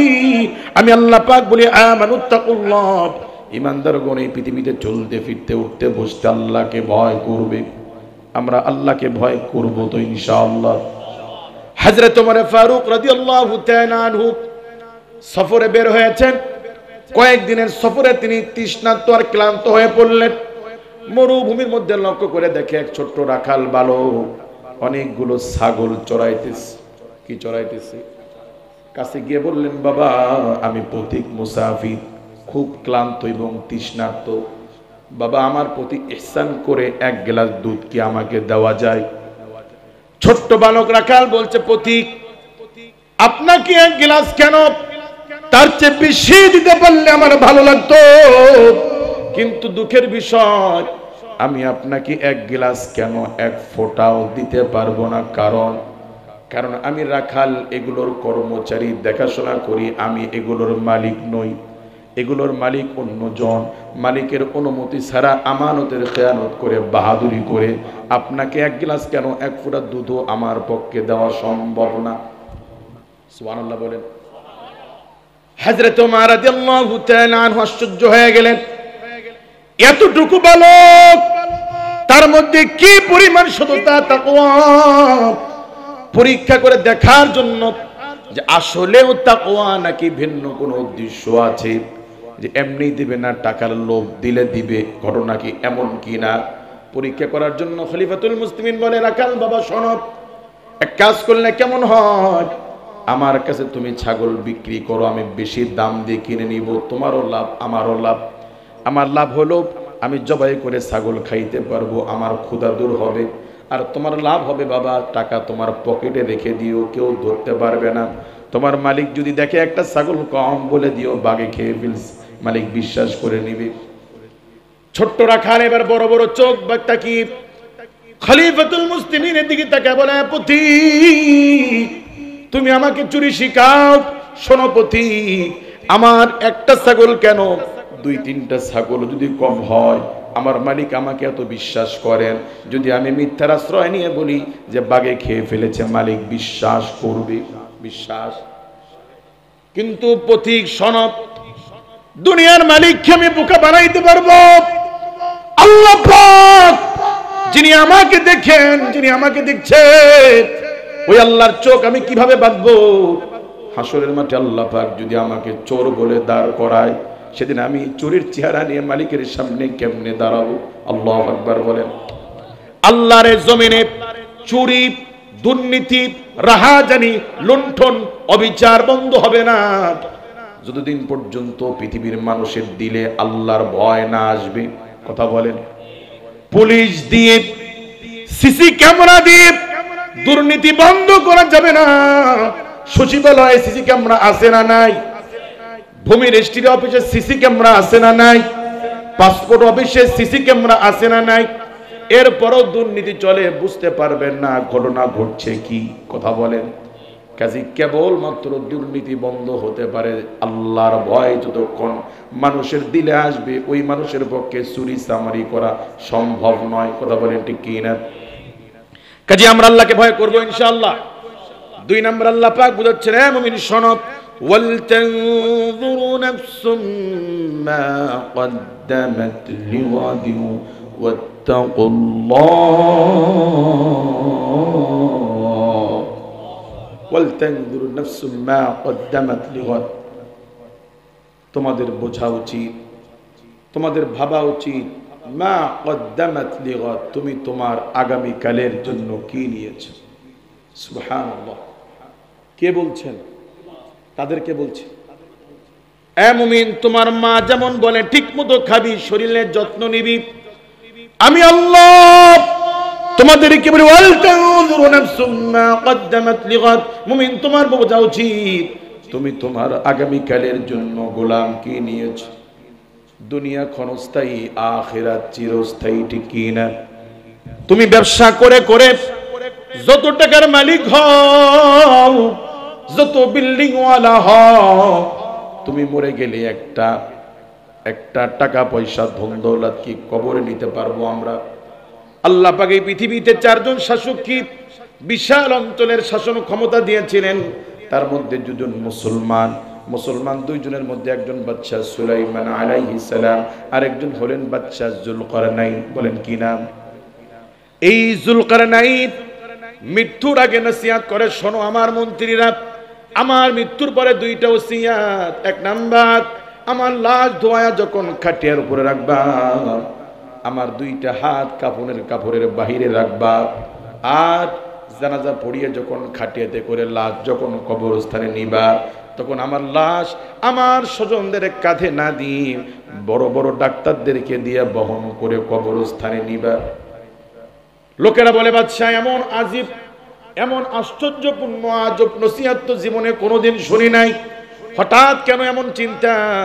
যুলকারনাইন বলে, এই জন্য আমার হাত বের করে রাখবা, যাতে করে আমার লাশের দিকে তাকায়া পৃথিবীর মানুষ যেন শিক্ষা লাভ করতে পারে এই যুলকারনাইনকে আল্লাহ পাক এত ক্ষমতা, এত বিত্তশালী করার পরও যুলকারনাইন যেদিন দুনিয়ার থেকে কবরে যায়, 2টা হাত একদম ফাঁকা, একটা পয়সাও আমি যুলকারনাইন কবরে নিতে পারি নাই। কাজে আমরা মরলেও কি বিল্ডিং ঘর বাড়ি কিছু নিতে পারবো? ঘরে 20টা কম্বল আছে, পৌষ মাসের যত শীতের মধ্যে মারা যান, কেউ কি বলবে হায় মুখের ঘরে 20টা কম্বল পড়ে আছে, একটা কম্বল দাও কবরে বিছায়া দাও, ঠান্ডার দিন দিবে? যত গরমের মধ্যে মারা যান, আপনারা ইলেকট্রনিক্সের দোকান আছে, ফ্যানের অভাব নাই, কেউ কি বলবে একটা ছোট ফ্যান কবরে দাও? লাইট নাই, বাতি নাই, একটা বাতি কবরের মধ্যে ব্যবস্থা করে দাও, কেউ কি দিবে? যুলকারনাইন বলে, লাশ ডাক্তারদেরকে দিয়ে এই জন্য বহন করে কবরস্থানে নিবা, যাতে করে আমার লাশের দিকে তাকায় মানুষ শিক্ষা অর্জন করতে পারে যে এই যুলকারনাইনের কথায় কত বড় বড় ডাক্তার উঠতো আর বসতো। এত বড় বড় ডাক্তার আমি যুলকারনাইনের অধীনে থাকার পরেও কোন ডাক্তার মালাকুল মউতের হাত থেকে আমি যুলকারনাইনকে বাঁচাইতে পারে নাই। কাজেই মরা লাগবে না, লাগবে না? কি নিয়েছি? রব সতর্ক করে বলছেন, মুমিন তোমার ফিকির করা উচিত। তুমি তোমার আগামী কালের জন্য মুমিন তুমি কি নিয়েছো? আমাদের ঢাকা অঞ্চলের মানুষরা একটু টক ডাউল খাইতে পছন্দ করে। কি ডাউল? আল্লাহর বান্দা হোটেলে গিয়ে বলছে ভাত আছে, বলে আছে। সাথে কি আছে? কয় ভর্তা আছে, মাছ আছে, গোস্ত আছে। কয় টক ডাউল আছে, কয় আছে। কি দিয়ে রান্না করেছিস? কয় আম দিয়ে। কি দিয়ে? আমের আটি আছে। তাহলে আমের আটি দিয়ে এক বাটি টক ডাউল দিবি, সাথে মাছ অথবা গোস্ত দিবি। আল্লাহর বান্দা খানা খাইতে বসছে, ডাউল ঢেলে নিয়েছি, এখন ওই আটি চাটে দেখে টক লাগে না। কি লাগে না? কি রে টক লাগে না কেন? বলে এক পাতিল ডাউল রান্না করি, এক পাতিল ডাউলে টক হওয়ার জন্য একটা আমই যথেষ্ট। ঠিক কি না? একটা আমের আটি থাকে কয়টা? একটা আমের আটি থাকে একটা। যেই খাইতে আসে সেই শুধু আটি খোঁজে। এত আটি পাবো কই? আপনার আগেও 30 জন লোক খেয়ে গেছে, তারাও আটি তালাশ করেছে, আটি দিয়েছি, খেয়ে চেটে চুটে টেবিলের উপরে ধুয়ে গেছে। ওইটা সুন্দর মতো 2-3 বার ধুয়ে পাতিলে রেখেছি। তো আপনার আগেও এই আটি চেটেতে 30 জন, মনে করুন আপনি 31 নম্বর, তাহলে 30 জন চেটে ধুয়ে গেছে, এখন কি আর টক লাগবে? মুমিন তুমি ব্যবসার পিছনে ছুটতে ছুটতে, রাজনীতির পিছনে ছুটতে ছুটতে কতটুকু তুমি টাকাওয়ালা হবা, ক্ষমতাওয়ালা হবা? এই দুনিয়া চেটে খেয়েছে ফিরাউন, এই দুনিয়া চেটে খেয়েছে নমরুদ, এই দুনিয়া চেটে খেয়েছে হামান, সাদ্দাত, কারুন। তুমি আর কদ্দুর সাব্বা? কথা বলেন। কাজে মুমিন এই দুনিয়া থাকার জায়গা না, আখিরাত চিরস্থায়ী। কাজেই ওই আখিরাতের জন্য ফিকির করা দরকার আছে না নাই? আল্লাহর নবী রাহমাতাল লিল আলামিন নবী সাল্লাল্লাহু আলাইহি ওয়াসাল্লামের কাছে এক এতিম বাচ্চা কান্না করতে করতে এসে বলে, ইয়া রাসূলুল্লাহ, একটা অভিযোগ নিয়ে আপনার কাছে এসেছি। বলে কি অভিযোগ? ইয়া রাসূলুল্লাহ, আমি এতিম, আমার আব্বা নাই, আমার আব্বা জিহাদের ময়দানে শহীদ হয়েছেন। ইয়া রাসূলুল্লাহ, আমার এক প্রতিবেশী আছেন, নাম আবু লুবাবা। বলেন কি নাম? ওই আবু লুবাবার একটা খেজুরের বাগান আছে আমার বাড়ির পাশে। ইয়া রাসূলুল্লাহ, আমি তাকে একাধিকবার বলেছি, চাচা আপনার বাগানের একটা গাছ আমার সীমানার মধ্যে পড়েছে, গাছ আবু লুবাবার জায়গা আমার, ওই গাছের জন্য আমি দেওয়াল দিতে পারি না, ওয়াল দিতে পারি না। ইয়া রাসূলুল্লাহ, আমি তাকে বলেছি গাছ কেটে নেওয়ার জন্য, কিন্তু সে গাছ কাটে না। আমি বিকল্প প্রস্তাব দিয়েছি, যদি গাছ না কাটেন আমার কাছে বিক্রি করে দেন, সে বিক্রিও করে না। ইয়া রাসূলুল্লাহ, নবীজি আপনি যদি একটা ব্যবস্থা করে দিতেন। আল্লাহর রাসূল অভিযোগ শুনে মুনাফিক আবু লুবাবাকে ডাকলেন, রে আবু লুবাবা, শুনলাম তোমার একটা বাগানের গাছ এতিম বাচ্চার জায়গা পড়েছে, গাছ কাটো না কেন? বলে গাছ আমি কাটবো না, না কাটলে বিক্রি করো। বলো বিক্রিও করবো না। আল্লাহ রসুল বললেন, আবু লুবাবা গাছ যদি না কাটো, বিক্রি না করো, দান করে দাও। বলে আমি দানও করব না। এরকম ঘাট তেরা লোক সমাজে কিছু আছে না নাই? 5টা ছেলে আছে একটু নেতা খেতাব, গায়ের জোরে ক্ষমতার দাপুটে গরিবের উপরে, প্রতিবেশীর উপরে বিভিন্ন রকম ভাবে নির্যাতন চালায় কি চালায় না? মজলুম ব্যক্তি মান সম্মান আর জীবনের ভয়ে প্রতিবাদ করার সাহস পায় না, নীরবে নীরবে জালেমের জুলুম সহ্য করে। এরকম জুলুমবাজি সমাজে চলে কি চলে না? তো এই মুনাফিক আবু লুবাবা গাছ কাটবেও না, বিক্রিও করবে না, দানও করবে না। আল্লাহর হাবিব মুহাম্মদুর রাসূলুল্লাহ সাল্লাল্লাহু আলাইহি ওয়াসাল্লাম আবু লুবাবাকে বললেন, আবু লুবাবা শোনো, তুমি যদি ওই একটা গাছ যদি দান করে দাও, আমি রাসূল ওয়াদা করছি আল্লাহ পাক তোমাকে জান্নাতের মধ্যে একটা খেজুর গাছের মালিক বানায় দিবেন। কোথায় বানায় দিবেন? তার মানে লোকটা জান্নাতে যাবে না, জাহান্নামে যাবে। তাতেও আবু লুবাবা রাজি না। তাতেও কি না? বলুন, আল্লাহ রাসূল এর চাইতে দামি কোন অফার, এর চাইতে মূল্যবান কোন অফার কি বলতে পারেন? কিন্তু মুনাফিক আবু লুবাব তাতেও রাজি না। বলুন তো আমরা যদি হতাম আমরা কি করতাম? আপনারা দিতেন? হ্যাঁ, কি জন্য দিতেন? কি জন্য দিতেন? তার মানে জান্নাতে যাওয়ার আপনাদের খুব আশা আছে নাকি? আল্লাহর রাসূল বলেন, আল্লাহর রাসূল বলেন, আমার কোন উম্মত যদি মিসওয়াক ছাড়া ওযু করে নামাজ পড়ে, মিসওয়াক ছাড়া ওযু করলে নামাজ পড়লে যে নেকি, মিসওয়াক করে ওযু করে নামাজ পড়লে আল্লাহ পাক তার চেয়ে 70 গুণ বেশি নেকি দিবেন। মিসওয়াক করে ওযু করে নামাজ পড়লে সওয়াব বাড়বে কয় গুণ? আরো জোরে বলেন, কয়জনের মিসওয়াক আছে? কই আপনারা জান্নাতে যেতে চান? আম্মা জান আয়েশা রাদিয়াল্লাহু তাআলা আনহা উম্মাহাতুল মুমিনিন আমাদের মা বলেন, হে নবীর উম্মতেরা শোনো, ইন্তিকালের একটু আগে আল্লাহর রাসূল যখন অসুস্থ, বিছানায় শায়িত, ঠিকভাবে কথা বলতে পারছিলেন না অসুস্থতার কারণে, আল্লাহর হাবিব আমার এই মিসওয়াকের জন্য ইশারা দিলেন। মিসওয়াক আমি এনে চাবিয়ে নরম করে আল্লাহর রাসূলের হাতে দিয়েছি। ইন্তিকালের একটু আগেও আল্লাহর হাবিব মিসওয়াক করেছেন। সুবহানাল্লাহ বলেন। আজ থেকে করবেন তো ইনশাআল্লাহ? হুজুর মিসওয়াক তো করব, কিন্তু একটা মিসওয়াকের দাম 1 লক্ষ টাকা, কিনবো কিভাবে? দাম কি এরকম? গাছের ডালের অভাব আছে? যে কোনো গাছের ডাল দিয়ে 2টা ডলা দিয়ে ওযু করে নামাজ পড়েন, সব বাড়বে কয় গুণ? আহা, এটা যদি নেকি না হয়, যদি টাকা হইতো, যে মিসওয়াক করে ওযু করে নামাজ পড়লে নামাজের পরে 70 করে টাকা পাওয়া যাবে, তাহলে এই এলাকার ফটিকছড়িতে একটা গাছের ডালও আর খুঁজে পাওয়া যাইত না। আজ থেকে মিসওয়াক করবেন তো ইনশাআল্লাহ? যদি নেকির দরকার হয়, যদি মনে করেন যে না জান্নাতে যাওয়া লাগবে, ইচ্ছা আছে, তাহলে করিয়েন মিসওয়াক। পারবো ইনশাআল্লাহ? মুআজ্জাজ হাজিরিন, আমরা যে এরকম মিসওয়াকের ফজিলত তো হওয়ার পরেও আমাদের কাছে যেমন মিসওয়াকের গুরুত্ব এখনো আসে নাই, আমরা এখনো মিসওয়াক করতে পারি না। তার মানে কেমন যেন দেখতে গেলে আবু লুবাবার সাথে আমাদের অনেকটা মিল আছে। কথা বলেন। মুআজ্জাজ হাজিরিন, আজ থেকে মিসওয়াক করব ইনশাআল্লাহ।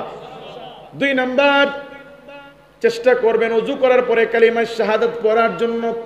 নবী করিম সাল্লাল্লাহু আলাইহি ওয়াসাল্লাম বলেন, কোন মুমিন যদি ওযু করার পরে যদি কালিমা শাহাদাত পাঠ করে, আল্লাহ পাক এই মুমিনের জন্য জান্নাতের 8টা দরজা আল্লাহ পাক খুলে দিবেন। আমরা পড়ি না, আজ থেকে পড়বো ইনশাআল্লাহ। যদি জান্নাতে যাওয়ার ইচ্ছা থাকে তো পড়িয়েন। পারবো ইনশাআল্লাহ?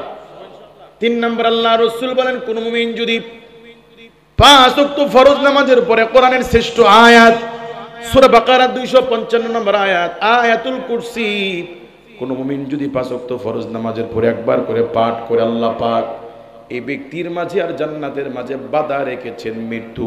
মৃত্যুর পরে আল্লাহ পাক জান্নাত, আল্লাহ পাক তাকে জান্নাতের নিয়ামত তার কবরে দান করবেন। কাজে আমরা এই ছোট ছোট আমল করার চেষ্টা করব ইনশাআল্লাহ। বলছিলাম আবু লুবাব তাতেও রাজি না। রাসূল বলেছেন, গাছ দান করে দিলে আমি রাসূল জিম্মাদার হচ্ছি, আল্লাহ পাক তোমাকে জান্নাতের মধ্যে খেজুর গাছের মালিক বানায় দিবেন।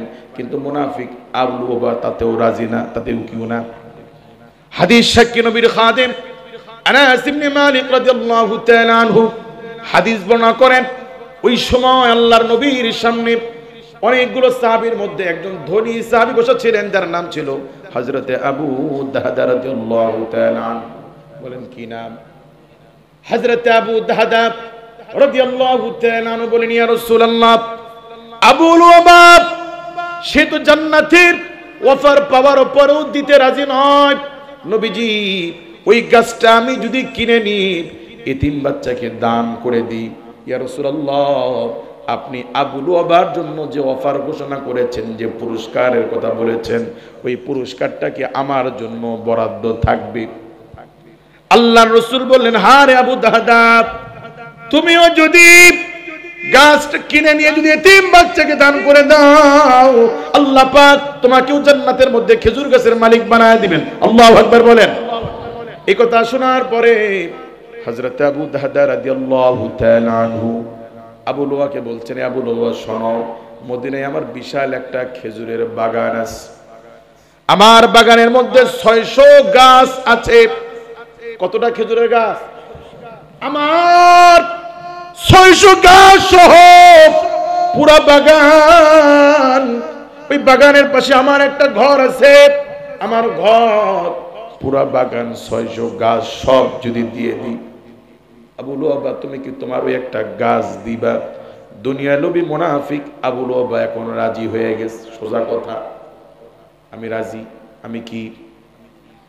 হযরত আবু দারদা রাদিয়াল্লাহু তাআলা আনহু 600 গাছ বাগান বাড়ি সহ সব দিয়ে দিয়ে একটা গাছ আবু লুবাবার কাছ থেকে কিনে নিলেন। এরপরে ওই গাছটা আল্লাহ রাসূলের সামনে 3 বাচ্চাকে দান করে দিলেন। এরপরে আল্লাহ রাসূলকে জিজ্ঞেস করেন, ইয়া রাসূলুল্লাহ, নবীজি আমি কি এখন জান্নাতের মধ্যে খেজুর গাছের মালিক হতে পেরেছি? হাদিস বর্ণনাকারী সাহাবী আনাস ইবনে মালিক রাদিয়াল্লাহু তাআলা আনহু বলেন, এই প্রশ্ন শোনার পরে আল্লাহর হাবিব একবার নয়, দুইবার নয়, তিনবার নয়, তিনবারের অধিক আল্লাহর নবী সাহাবা একরামদের সামনে বলেছেন, আমার সাহাবীরা সাক্ষী থাকো, আমার আবু দারদার জন্য বিশাল বিশাল খেজুরের বাগান জান্নাতের মধ্যে অপেক্ষা করছে। তারা জিতছে না ঠকছে? মুমিন, তারা পরকালের আশায়, জান্নাতের আশায় যদি জান্নাত লুফে নেওয়ার চেষ্টা করে, তারা জিতছে না ঠকছে? ইমাম আহমদ ইবনে হাম্বল রাহিমাহুল্লাহর সন্তানকে একজন জিজ্ঞেস করে, হুজুর দুনিয়াতে কিছু মানুষ মৃত্যুকে খুব ভয় পায়, তার কারণ কি? ইমাম আহমদ ইবনে হাম্বল রাহিমাহুল্লাহর ছেলে বলেন, শোনো, মৃত্যুকে মানুষ ভয় পায় কারণ কি? কারণ মানুষ যেই জিনিসের যত্ন নেয়, যেই জিনিসকে ভালোবাসে, ওই জিনিস হারাইলে মানুষ কষ্ট পায়। এটা স্বাভাবিক, ঠিক কি না? যারা দুনিয়ার পিছনে সময় দিয়ে, যারা দুনিয়া সাজায়, মৃত্যু তাদের জন্য কষ্টকর, মৃত্যু মেনে নেওয়া তাদের জন্য কষ্টকর, মৃত্যু তাদের জন্য ভয়। আর যারা নেকি দিয়ে আখিরাত সাজায়, স্বপ্ন যাদের জান্নাত, স্বপ্ন যাদের আখিরাত, তাদের জন্য মৃত্যু মানে আনন্দের দিন। বলেন কিসের দিন? কারণ মুমিনের মৃত্যু মানে আজ থেকে আর নামাজ পড়া লাগবে না, আজ থেকে আর কোনো কষ্ট নাই। মুমিন শুধু মরতে দেরি, ওপরে আল্লাহর জান্নাতের নিয়ামত দিতে আল্লাহর দেরি নাই। আল্লাহু আকবার বলেন। এই জন্য সাহাবায়ে কেরাম জিহাদের ডাক আসলে জান্নাতে দ্রুত যাওয়ার জন্য, জান্নাতকে দ্রুত লুফে নেওয়ার জন্য, আখিরাতে বিজয়ী হওয়ার জন্য, তারা জান্নাতে যাওয়ার জন্য প্রতিযোগিতা চালাইতেন। আল্লাহু আকবার বলেন। কাজে আমাদের আখিরাতের ফিকির করার দরকার আছে না নাই? নামাজ না পড়ে, গুনার কাজ করে। মুআজ্জাজ হাজিরিন, মুসলিম দার্শনিক ইমাম গাজ্জালি রাহমাতুল্লাহি আলাইহি, নাম শুনছেন তো? ইমাম গাজ্জালি রাহমাতুল্লাহি আলাইহি তিনি একটা ওয়াকিয়া বর্ণনা করেন মানুষকে বোঝানোর জন্য। এরা মুসলিম জাতি, একটা বোকা লোকের গল্প শোনাই তোমাদেরকে। নির্বোধ লোক, বোকা লোক। কিরকম গল্প? বলে এক কাঠুরিয়া বনের মধ্যে কাঠ কাটতো, প্রতিদিনের ন্যায় কাঠ কাটতে গেছে, হঠাৎ লক্ষ্য করে দেখে একটা সিংহ তার দিকে ধেয়ে আসতেছে। সিংহকে দেখে মানুষ কি দাঁড়ায় থাকবে না, দৌড় শুরু করবে। এই কাঠুরিয়া দৌড়াচ্ছে, পিছনে সিংহ। অনেকক্ষণ দৌড়ানোর পরে লোকটা এক পর্যায়ে জীবনের আশায় ছেড়ে দিয়েছেন, না এভাবে দীর্ঘক্ষণ আমি দৌড়াইতে পারবো না, আমাকে মরতেই হবে, হয়তো আজকে আমার জিন্দেগির শেষ দিন। অনেকক্ষণ দৌড়াইতে দৌড়াইতে দৌড়াইতে লোকটা জীবনের আশা ছেড়ে দিয়েছে। হঠাৎ লক্ষ্য করে দেখে সামনে গভীর একটা গর্ত দেখা যায়, কূপ দেখা যায়। আল্লাহর বান্দা চিন্তা করে, এমনিও মরে যাব, এমনিও মরে যাব, ঝাঁপ দিই, হতে পারে 2-4 দিন তো বাঁচতেও পারি। আমাদের ঢাকা শহরে যখন আগুন লাগে দেখবেন 4 তলা 5 তলার উপর থেকে মানুষ বাঁচার জন্য তখন লাভ দেওয়া শুরু করে। দেয় কি দেয় না? যে আগুনে আটকা পড়লে মৃত্যু নিশ্চিত, ধোঁয়াতে নিঃশ্বাস বন্ধ হয়ে যাবে, আগুনে পুড়ে যাব। লাভ যদি নিচে দিই, পা ভাঙলেও বাঁচার চান্স থাকতেও পারে।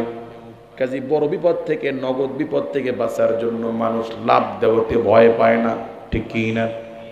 এই যুবক চিন্তা করে, এমনিও বাঁচবো না, এমনিও বাঁচবো না, লাভ দিই যা আছে কপালে, কূপের মধ্যে পড়লেও 2-3 দিন তো বাঁচতে পারবো। আল্লাহর বান্দা যখন কূপের মধ্যে লাভ দিয়েছে, এই কূপের মাঝামাঝি জায়গায় কিছু লতা ছিল। কি ছিল? লতার উপরে পড়ে আল্লাহর গোলাম লতা ধরে ঝুলে আস, একেবারে তলায় পড়ে নাই, মাঝখানে লতা ছিল, ওই লতা ধরে আল্লাহর বান্দা ঝুলে আছে। বলুন, একটা লোক রশি ধরে বাঁশ ধরে 2, 4, 5, 10 ঘন্টা কি ঝুলে থাকতে পারে?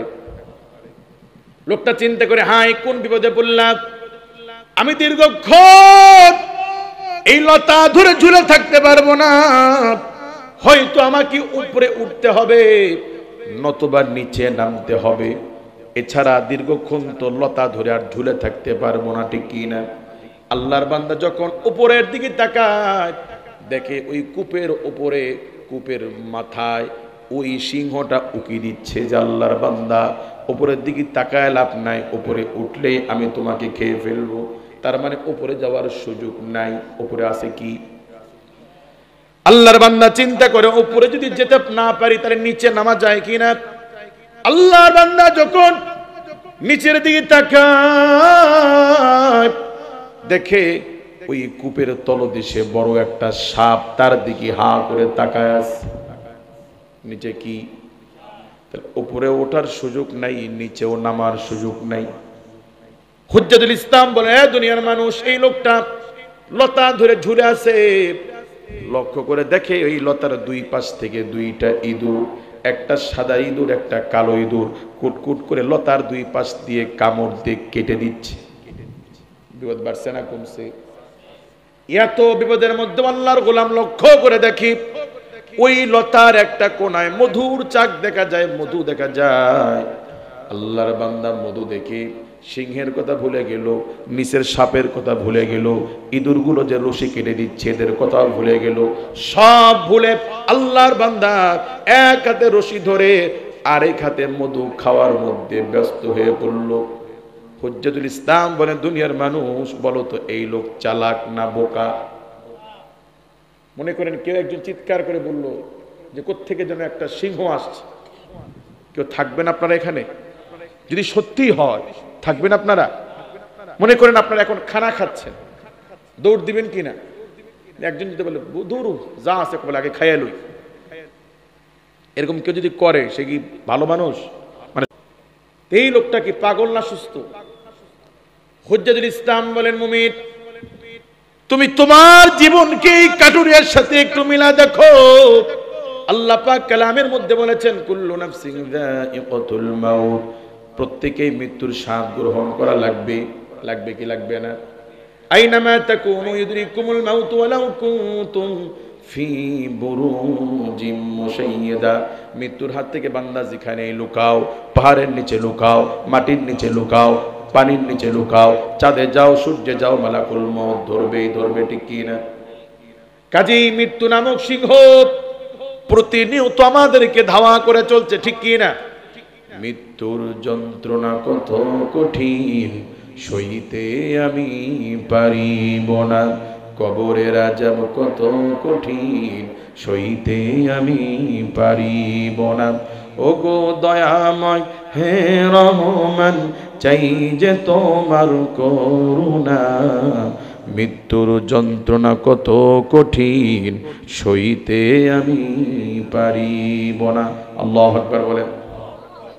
এ মুমিন, তোমার পিছনে সিংহ নামক মৃত্যু তোমাকে ধাওয়া করে চলছে। তুমি তোমার মার পেট হয়ে, ট্রানজিট নিয়ে, ভায়া হয়ে দুনিয়া নামক গর্তের মধ্যে, দুনিয়া নামক কূপের মধ্যে তুমি ঝাঁপ দিয়েছো। এই দুনিয়া থাকার জায়গা না, এটা একটা কূপ। বল, এটা কি? আমাদের আসল বাড়ি হলো আল্লাহর জান্নাত। আসল বাড়ি কোনটা? জান্নাত এই মুহূর্তে আছে কোথায়? নিচে না উপরে? আল্লাহর কালামে আল্লাহ পাক বলেন, ইনদা সিদরাতিল মুনতাহা ইনদাহা জান্নাতুল মাওয়া। আল্লাহু আকবার বলেন। সিদরাতুল মুনতাহার পাশে আল্লাহ পাক জান্নাত রেখেছেন। আল্লাহ কোরআনুল কারীমে সূরাতুল বাকারাতে বলেন, কুলনা হাবিতু মিনহা জামিআ, আমি আল্লাহ আদম, হাওয়া এবং ইবলিস সবাইকে নামিয়ে দিয়েছে। কি করেছেন? নামিয়ে দিয়েছেন। মানে জান্নাত আছে কোথায়?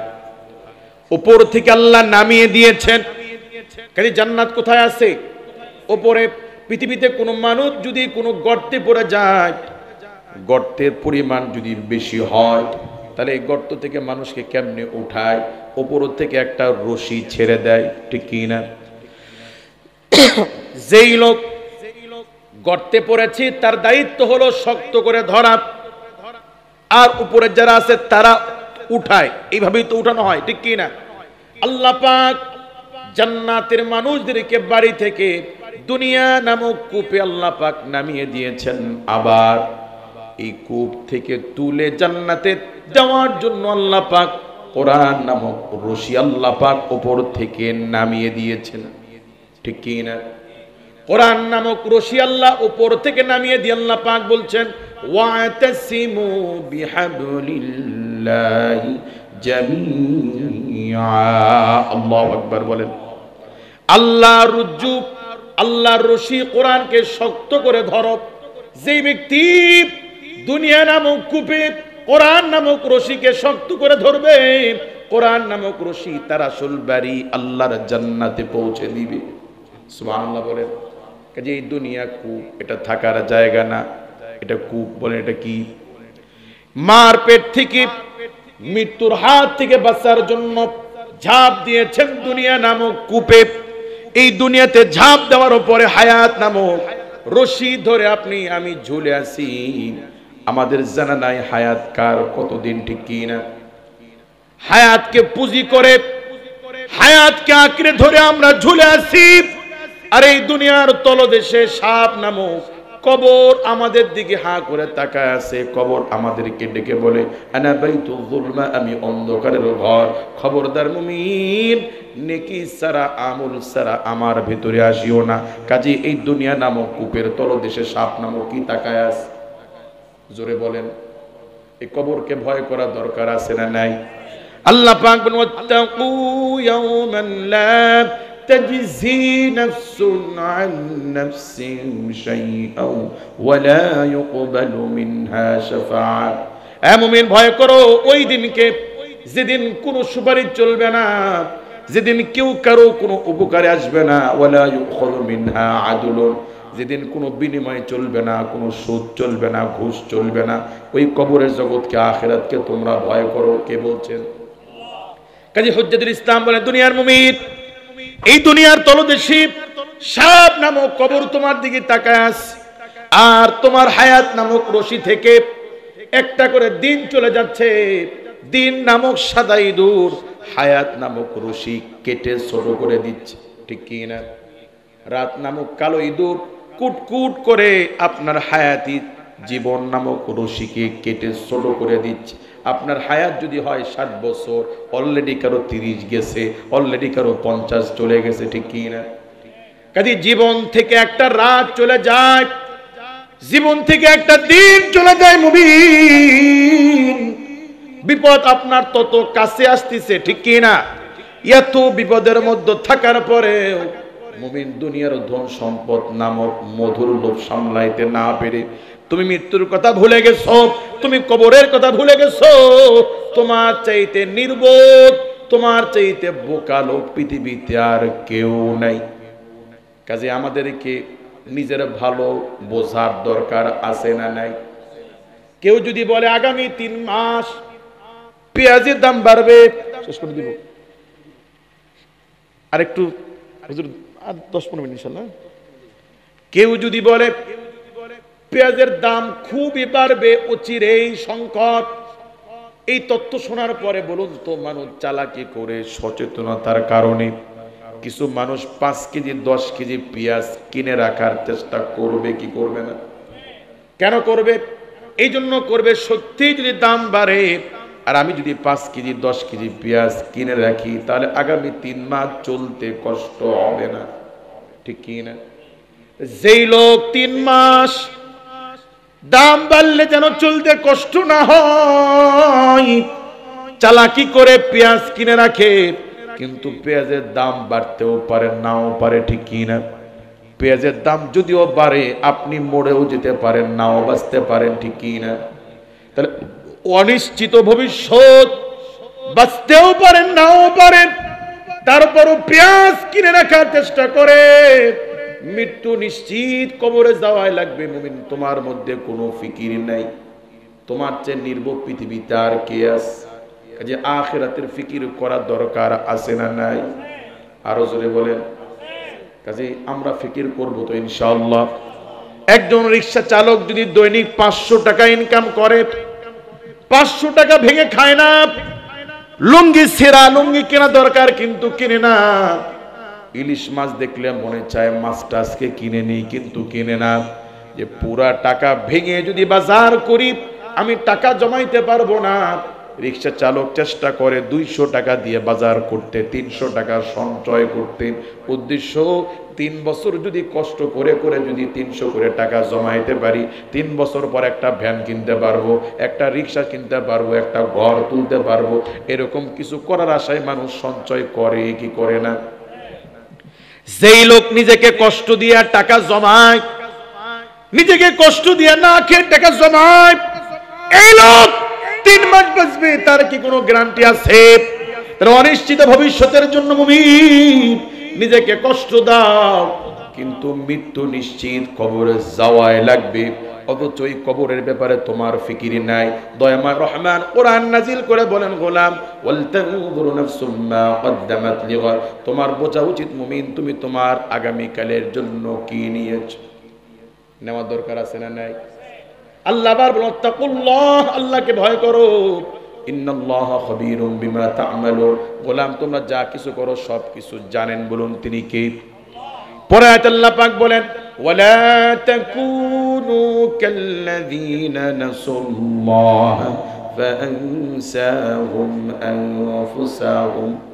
হে মুমিনেরা, তোমরা তাদের মতো হয়ো না যারা আল্লাহকে ভুলে গেছে।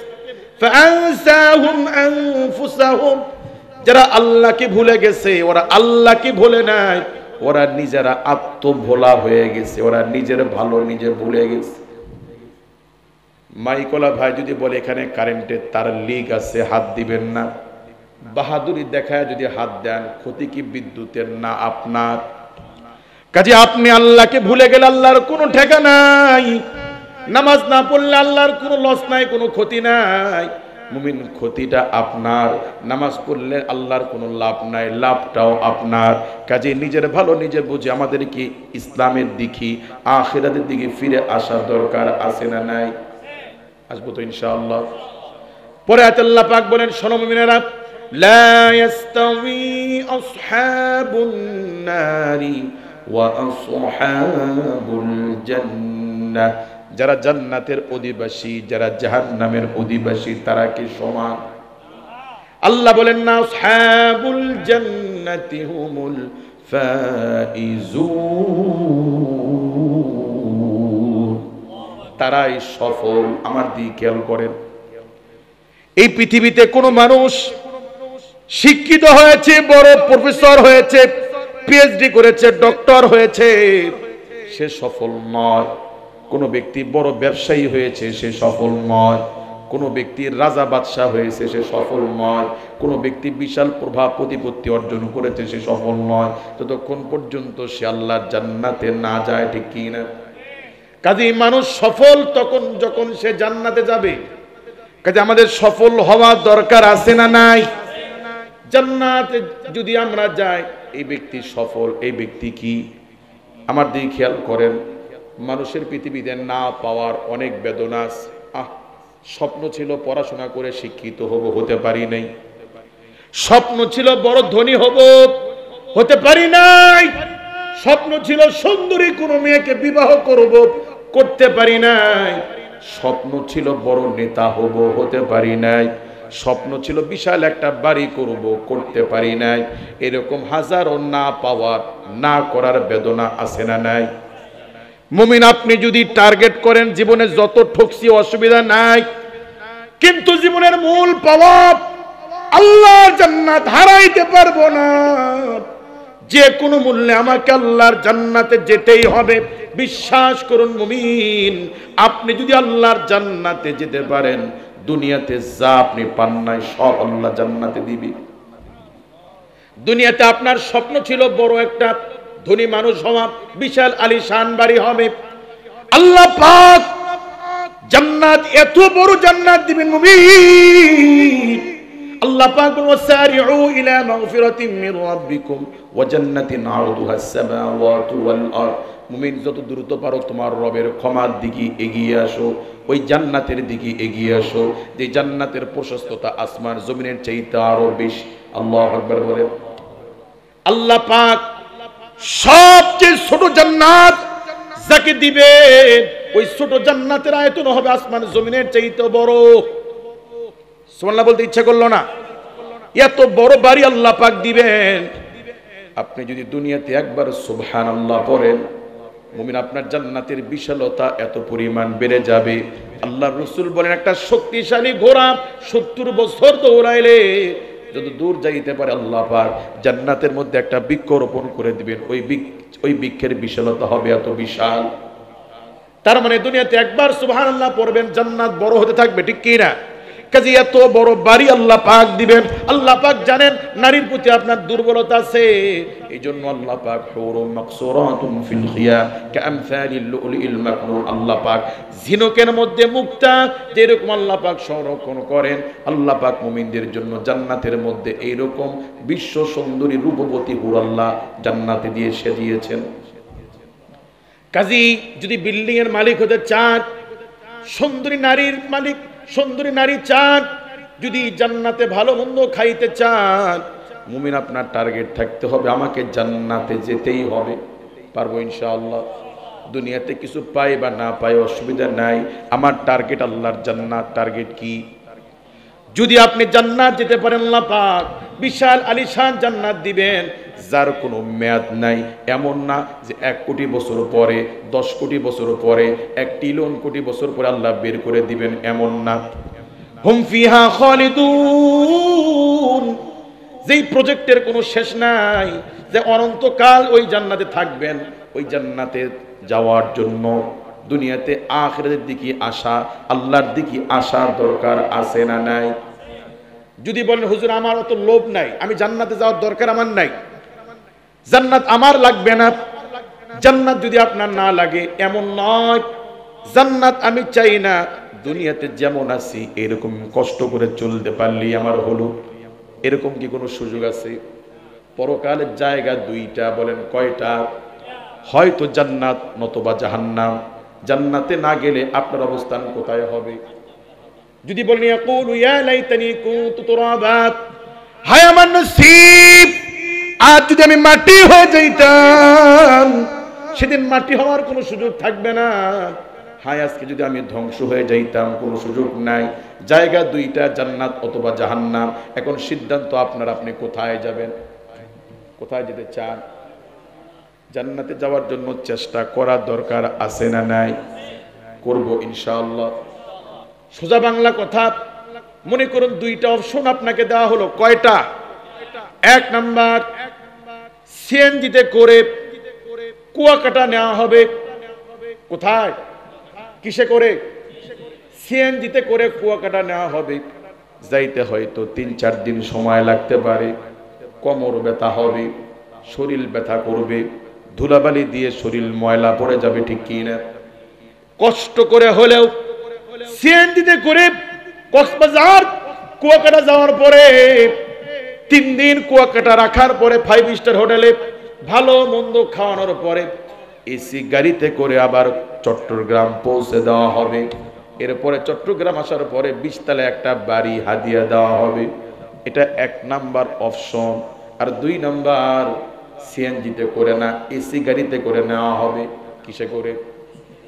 এসি গাড়িতে করে কুয়াকাটা নেওয়া হবে। কষ্ট হবে না, সময় বেশি লাগবে না, আরামে যাইতে পারবেন। কিন্তু কুয়াকাটা যাওয়ার পরে 3 দিন ভালো মন্দ খাওয়ানোর পরে এসি গাড়ি সহ পানিতে ডুবে মারা হবে। কোনটা পছন্দ করবেন? হ্যাঁ, সিএনজিটা। কেউ কেটে বলবেন 3 দিন কষ্ট করে 3-4 দিনের জার্নি করে যাব, তারপরে ঢাকা, তারপরে চট্টগ্রাম আসবো, কবে সময় লাগবে এত ধৈর্য নেই, আগে এসি গাড়িতে যাই, মরলে মরবো, কেউ এরকম বলবেন?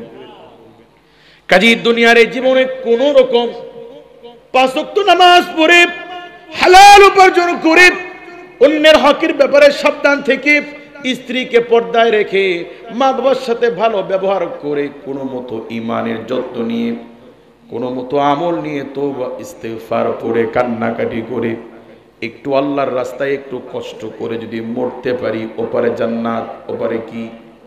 আর যদি মনে করেন কবে মরবো, কবে জান্নাত বহুত দূর, আগে খাইয়া লই, আগে নেতাগিরি করে লই, আগে বাহাদুরি করে লই। মুমিন স্বল্প কয়েকটা দিনের বাহাদুরি করে নাচতে নাচতে আগুনের মধ্যে পড়ে যাবেন। কাজী যেমন আপনারা একটু আগে অপশন নাম্বার 1 পছন্দ করেছেন, এটা যদি আপনি আসলেই পছন্দ করেন তাহলে আজ থেকে নিয়ত করেন যে আর নামাজ ছাড়বো না। পারা যাবে ইনশাআল্লাহ। আমার রাসূল বলেন যেই নারী 4টা জিনিসের গ্যারান্টি দিবে তার জান্নাতের জিম্মাদার আমি রাসূল হয়ে যাব। 1 নাম্বার 5 ওয়াক্ত ফরজ নামাজ, 2 নম্বরে রমাদানের রোজা, 3 নম্বরে পর্দা, 4 নম্বরে স্বামীর সন্তুষ্টি। আমার মা বোনদেরকে আল্লাহ পাক এই 4টা গুণ অর্জনের তৌফিক দান করুন। 5 ওয়াক্ত নামাজ পড়বো ইনশাআল্লাহ, পারবো ইনশাআল্লাহ। ভাই, পৃথিবীর একটা নিকৃষ্ট প্রাণী কুকুর, যে ঘরে থাকে রহমতের ফেরেশতা আসে না, যে বাটিতে মুখ দেয় 7 বার না ধুলে খাওয়া যায় না, কুকুরের গায়ের পানি যদি কারো কাপড়ে লাগে সেই কাপড়ে নামাজ হয় না, এই নিকৃষ্ট প্রাণী কুকুরকেও যদি আপনি 3 দিন পর পর পোষা ভাত, পোষা পান্থা আর হাড্ডি যদি খাইতে দেন, কুকুর রাত জেগে জেগে আপনার বাড়ির দারোয়ানের ডিউটি পালন করে। ঠিক কি না? শীতের মধ্যে আপনি ঘুমান, কুকুর ঘুমায় না। কুকুর চিন্তা করে এবারে মালিক আমাকে জায়গা দিয়েছে, খাবার দিয়েছে, আমি ঘুমাইলে শিয়াল আসতে পারে, ডাকাত আসতে পারে, এই জন্য কুকুর ঘুমায় না। মুমিন পৃথিবীর নিকৃষ্ট প্রাণী কুকুর যদি পচা ভাতের শুকরিয়াতান আপনার বাড়ির দারোয়ানের ডিউটি পালন করে, যে আল্লাহ পাক আপনাকে হাত দিয়েছেন, পা দিয়েছেন, জবান দিয়েছেন, জিহ্বার সাথে রিজিক দিয়েছেন, সে আল্লাহর জন্য যদি নামাজ পড়তে না পারি, আসলে মূলত কেমন যেন কুকুরের চাইতে আমরা বড় নিমু খারাপ। কাজে নামাজ পড়া দরকার আছে না নাই? ভাই, আল্লাহর রাস্তে যারা নামাজকে বোঝা মনে করেন, হুজুর আমার পক্ষে সম্ভব না, যত ওয়াজ করেন কাজ হবে না, ভাই আল্লাহর রাস্তে যারা নামাজকে বোঝা মনে করেন, আল্লাহর রাস্তে ফরজটা শুরু করেন, তাও পড়েন।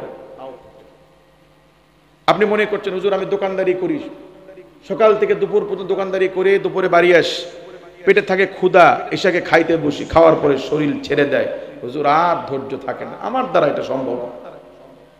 ভাই, যারা নামাজকে এরকম বোঝা মনে করেন, আল্লাহর রাস্তে ফরজটা শুরু করেন, তাও পড়েন।